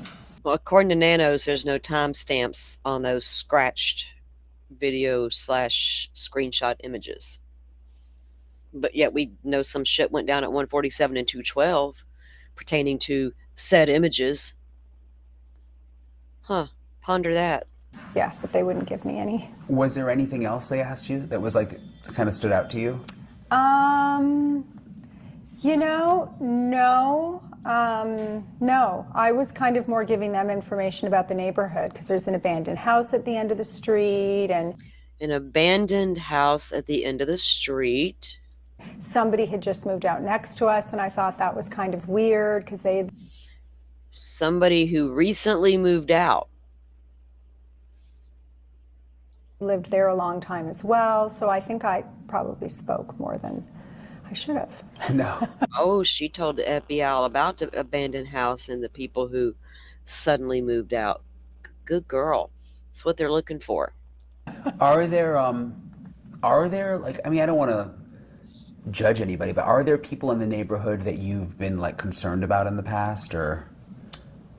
Well, not really. I mean, I kind of know the walkers, and definitely around the holidays, you'll see the people who are winter visitors and things like that. So no, nobody that I've ever run into that I thought was odd. No. No one like really. So somebody had mentioned in chat once about the snowbirds, and I thought, okay, cool, they get the snowbirds too, because we do in the winter months. So when I looked, there's not a ton of rental homes in this neighborhood. I would say 90%, if not more, are owned. There's not like Airbnbs throughout the neighborhood or anything like that. They're homeowners, right? But I don't know how many of those are like snowbird people, right? It's just something I have to note, interestingly enough, because I know what they come in for the winter, right? Creepy or anything? I don't know. No. Not really, no. I don't know if I want to say. Yeah. Sorry, No, it's okay, it's Because okay. I don't want them to like. Yeah. freak Well, out. and you don't have to give the name. I just didn't know if, No, I think there's a lot of weird people Yeah. that live in this neighborhood. Yeah, And for have, sure. have people been telling the FBI about that, you think? Like kind of telling them who they think? Yes, I think so. Yes, Okay. yeah. Yeah. Especially my neighbor. Yeah. Okay. Yeah. Your neighbor has? Yes, Yeah. yeah. Something that stood out to them? Or? Yeah, because he walks his little dogs every day and was telling me actually yesterday about all the different things that he noticed. Yeah. Okay. All the different things the neighbor noticed. What all did he notice? We don't. Brian, you need to go interview the guy next door. He's probably on that today. Ooh, we might get that interview tonight. I wonder what all little things he's noted. And I'm sure that he's told the FBI about his notations so far. Hey, bears gone fishing. Do I think the sheriff could be involved? I don't know why he would be. Like, this horrible crime happened, but I'm the sheriff. I'm going to save the day and find her. Because he hasn't done that. He took her for political reasons. He's got a lot more political enemies than Miss Nancy. So I don't know why he would. I think he's a doofus. I haven't got that on my chart of theories. I only have 3 and they don't involve him. But you never know. Stranger things have happened. Okay. Yeah. Because again, I just go back, and I don't have any evidence of this, but like so many of the former FBI agents I've spoken to have just said, a lot of times it's someone close. So scary. Yeah. Yeah. Right? You just never know. I don't know. I was hearing about phone towers being pinged and things like that, and because in the Kohlberger case, that was a definite thing. That was a thing, right? Yeah, like yeah. there was a time frame. I don't know. I hope it's not anybody in our neighborhood. That would be scary. It might. Wouldn't it, though? Especially since they haven't got caught. Might be, somebody that maybe visits a neighborhood a lot. I don't know. It's really sad, really scary, because my kids used to ride their bikes around by themselves and walk down to the neighbors' houses and things like that. So your kids, did they grow up in this house? Yeah. Wow. Mm-hmm. So what do they think about all this? Well, my son was telling me, he's like, oh, I know that, because they used to just play out in the desert. It was kind of like the 70s, where the kids would just disperse and be gone half the day and come home to eat. So he knows that wash very well that runs parallel to Minna Vista. It's a big canyon down there. Behind Nancy's they would play. I mean, so he said, I could help find her. Because there's kind of an open area behind Nancy's, I noticed. So I was looking in one of the neighbors' backyards he was showing me, and it's like open desert back there. Yeah, open desert. Just kind of in between the houses, I guess. Yeah, it looks like it could be a lot that someone just didn't build on. Yeah. Yeah. Which has made me wonder, I mean, someone could come through the back, probably. For sure. Yeah. It's probably. But the biggest thing about that theory is you keep forgetting you're on a cul-de-sac back there, Brian. And that lot, like she said, it's a lot. It's not a desert. They just happen to live in the desert. So, of course, it's going to be desert land, but it's a small piece of property between Nancy and that back house. And to get to it, you have to come down that cul-de-sac. And I think that's risky, especially if you're going to, why sneak in that way and then take Nancy out the front, like, because there's no camera in the back, but yet there is the front. It'd have to fit for me, and I took that off the table almost immediately when I went to the map and saw a cul-de-sac back there versus other ways to get into her house, and I'm like, yeah, that's not an option back there. Well, it could have been, but it's risky. How they got in, yeah.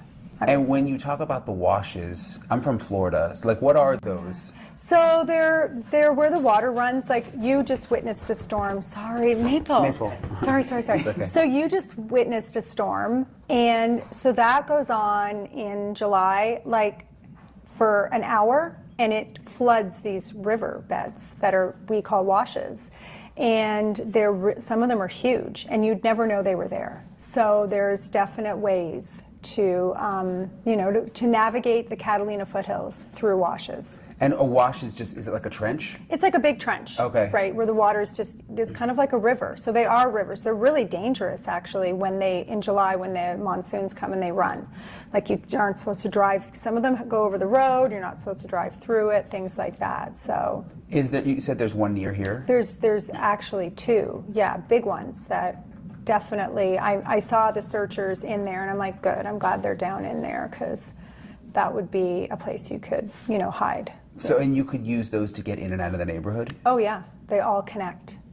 Interesting. Is that because I went in a tunnel close by? Is that kind of the same system, sort of? Yeah, it all runs down to the Rito River, which runs parallel to River Road. Okay. That big one where you cross the bridge to go get into the city from Campbell Avenue. You'll go over a big bridge. They all rush down into there. Okay. Yeah. Now, with the amount of drones that have been flying over Nancy's property by the media alone, right? Flight team, Fox News, haven't let us down yet. If Nancy was in the wash behind her home, I think she would have been seen by now, right? The wash is out of the question if that's where they put her. If they're going to take her, if someone's done something and shit went terribly wrong and they took her and then they had to dispose, are they going to do it that close and just willy-nilly into the wash? Why not just leave her and cut and run, right? But you're going through the trouble of taking her. Now you need to go all the way and really dispose versus doing it right there so close. So it's not on my theory chart. Interesting. Yeah, because like I said, I've always wondered. I mean, there's so many people are focused on the road and the camera's facing the road, but what if it was? Well, Because you could probably get around here through the back ways. For sure. Yeah. Oh, yeah. And I moved here in high school. I know that well. Do you? Yes. You would sneak around? Oh, yeah, of course. We all did. And we used to ride horses. My girlfriends all had horses, and we used to ride horses up and down Campbell and through the washes, and they'd come pick me up, and we'd go on our way. Yeah, so you're from Canada. I'm from but Toronto. You've lived in Tucson for how long? Since 1981. Wow. Yeah. Okay, so more. Right, they're going to get to what happened at her sister's house here in just a minute. In this neighborhood since 1981. Oh my gosh. Yes. So that's more than 40 years. Yeah. Yeah. Oh. I just know that because I was born in 85 and I'm 40. So not to, sorry. I know, it's okay. I'm like, that's painful. But has this area changed a lot? No, it hasn't changed at all. Like, other than people kind of updating their houses or building a few. My girlfriend's the one building the house on Escalante at the top. So, no, it hasn't changed at all. I mean, Tucson has, of course, but not the Catalina foothills, not really. Yeah, I was talking to someone at my hotel last night from Tucson, and she was telling me that actual Tucson, downtown and that area has changed a lot. Yeah, for sure. There's a lot more crime, and she said. Yeah, Tucson's changed, yeah. But up here, no, until now, yeah. So I guess that's why people live up here, to be away from all of the... Yeah, I've lived up here since then. I mean, after college, I moved to California, then I came back, but still, wasn't a long time there. Have there been any burglaries or anything like that you... You know, I do know of one, and it was a house that just continually got hit, and it's right on Campbell. And they got robbed, but I think that was about 5 years ago. So it's nothing, I mean, we'd all know, because we all kind of know each other.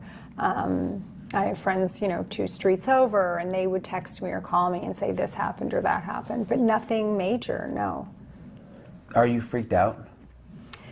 Not really. You don't seem like you have that personality. No, I'm just not. I'm kind of more like, whatever. Yeah, we'll figure it out. You gotta figure things out. Yeah. So no, I'm not freaked out. Although my husband put up cameras and things like that. Oh, but now we got the camera. No, it is weird. It happened right next to you, basically, down the I street. know. And it's funny.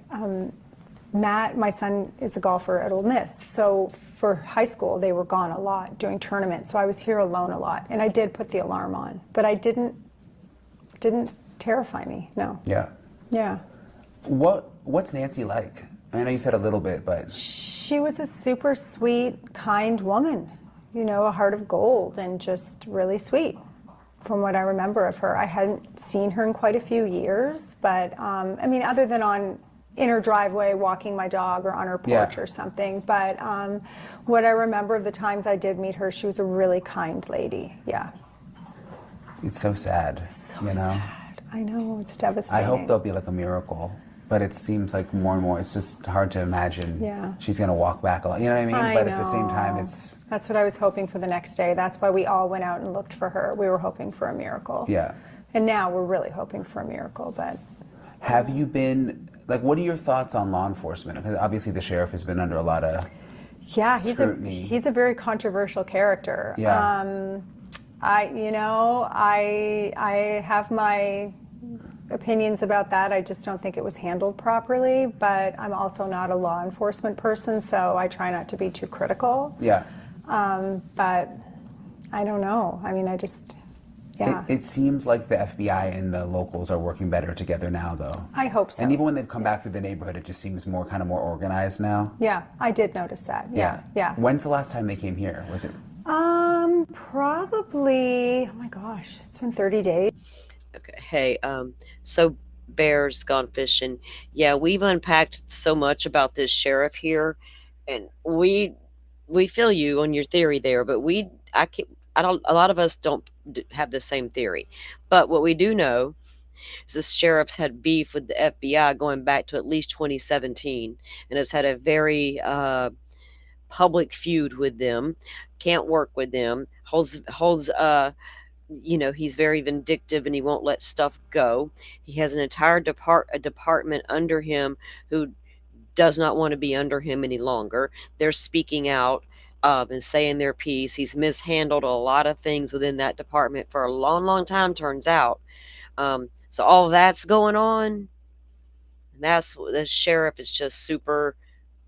We don't know what's going on with that guy anymore. Word salad sheriff over there. Nothing he says can be taken, as solid anything anymore. So we understand, but yeah, I don't know how it was. He wasn't the guy at the damn door for sure. I guess, he could have hired that guy, but he's not smart enough to pull all this off. It's not like political. I forget we went over all that Bears and examined all that stuff, but yeah, don't know. I can't even get the guy motive at this point, right? Because he's so fumbly. He would trip up and tell on himself. Okay, fine, I did it. His hands would go in the air. Fine, you got me. You held my feet to the fire, held me to my word, and I wasn't expecting it. I'm sorry. That's how I think that would go. It's probably 2 weeks. They haven't Okay. been back in 2 weeks. I was actually, I received an email and I was expecting them In fact, he's busy doing weird stuff like about what the story we're about to hear. to come back and talk to us, but they haven't. They emailed you? No, sorry. No. Somebody sent an email from the Catalina Foothills Association. Okay. So we have an HOA. Okay. And it's not a very active one. I think we pay $50 a year. Yeah. But they did email us and tell us, like, it's okay, let everybody in. They did go to my sister's house. Did they? Yeah. And she said she lives right near here, too. She yeah. lives right up the street. Okay, so they go to her sister's house, who lives right up the street. And here's what happens when they get over there. They went to my sister's house on the second Friday night after Nancy went missing at like 7:30 at night. It was raining with hoodies on, black hoodies, and we're tapping on her windows and frantically ringing her doorbell, and she answered it. I don't remember if they asked to come in or if she just offered for them to come in. It was raining and it was cold. Now, are the FBI going to tap on the windows as well as the door? That might not be taken very well if you tap on somebody's window, right? What? Cold. And so they went in. I think the male did not take his hoodie off. The female did. They wanted to know if she had a pacemaker. Now, they wanted to know if the sister had a pacemaker. They show up knocking on the windows and the doors. A male who doesn't say a whole lot, just writing 90 to nothing, and a female. One of the first things they want to know is, do you have a pacemaker? Interesting. And they wanted to look into her garage. And look in her garage. And so she was like, okay. I mean, she was alone and was like, sure, of course, you're the FBI. Apparently on her hoodie was just a little FBI emblem up here. Now, we've all seen them walking around out there. They have them on the chains, hanging down, the badges. They're strapped to their belts a lot of times, the badges, the different things. She's saying that her sister's reporting this person barely had anything showing they were FBI. Well, then they left. And So they were in her house? They were in her house for like 20 minutes. and talking to her, and she was asking questions, and they were kind of vague, and the guy didn't really speak, and he kind of creeped her out.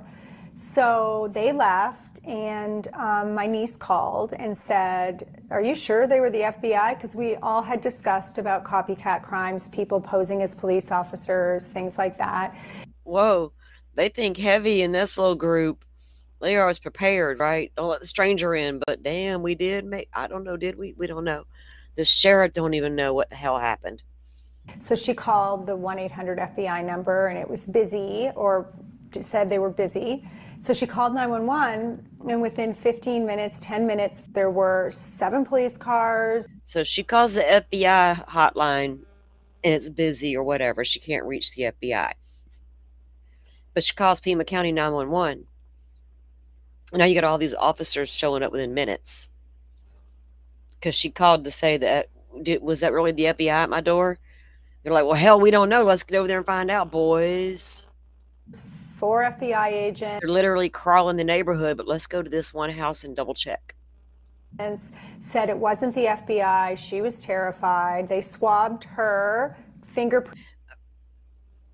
This is the county rolling in. And they have swabbed her now. Gonna fingerprint her now. What are you doing, Nanos? Printed the entire house. So they swabbed her mouth. They swabbed her mouth. For DNA, wow. Yeah, and then were there till the middle of the night, and then just left, and she was terrified.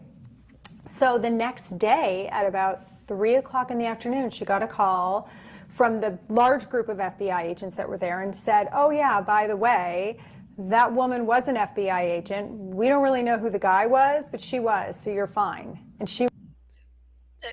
How does the FBI know that the woman was an FBI agent but still don't know who the guy is? If y'all can't figure out who the guy was hanging out with your FBI agent, there's no way in hell you're going to figure out who the guy at the door was. You can tell that to somebody else who might believe that little story, but that's not true. But they've owned up to the female FBI agent, so I wonder who that dude really was. Huh. Head down, taking notes, not saying a word. Yes, sir. Who are you? Was like, "No, I'm not fine. I'd like to know exactly what's her name." Because they came in asking for a pacemaker. Do you have a pacemaker? Why would you ask that? Did it ping for a pacemaker? Did we get a Wi-Fi signal at that house? What happened? Did the helicopter fly low and slow and bounce a signal? We heard about that happening. Tell me more about it. They were in my home, and it's. So why would they have swabbed her and done fingerprints in the whole house? Because I think in the beginning, the two entities weren't talking to each other properly. I think the FBI and the sheriff's department were not communicating. So the sheriff says, "I can't verify those were FBI agents at your house, ma'am, because they won't talk to me. So let me swab you, fingerprint you, and dust your entire house for fingerprints, because I'm not even sure why I'm doing it at this point, but we're going to do it anyway. In case that was the kidnapper that came in and took a look at your house. Why swab the lady that lived there? She didn't do nothing. Or did you think she did, Nanos? What's he doing? He's wasting time and resources rolling up with a bunch of cops, swabbing a lady who says, I had FBI at my door. And Nanos can't figure out who it was because he can't communicate with the FBI. Although they were swarming the neighborhood, going door to door already. Weird. Eventually, she figured out it was an FBI agent, but the sheriff's department didn't think it was in the beginning. So that's why they went there and swabbed my sister. And see, Nanos right off the bat. Well, I can't confirm. I got the busy signal too, so I can't confirm it's the FBI. So let me just go ahead and swab you and all, because I fucked up that other crime scene. This might be one.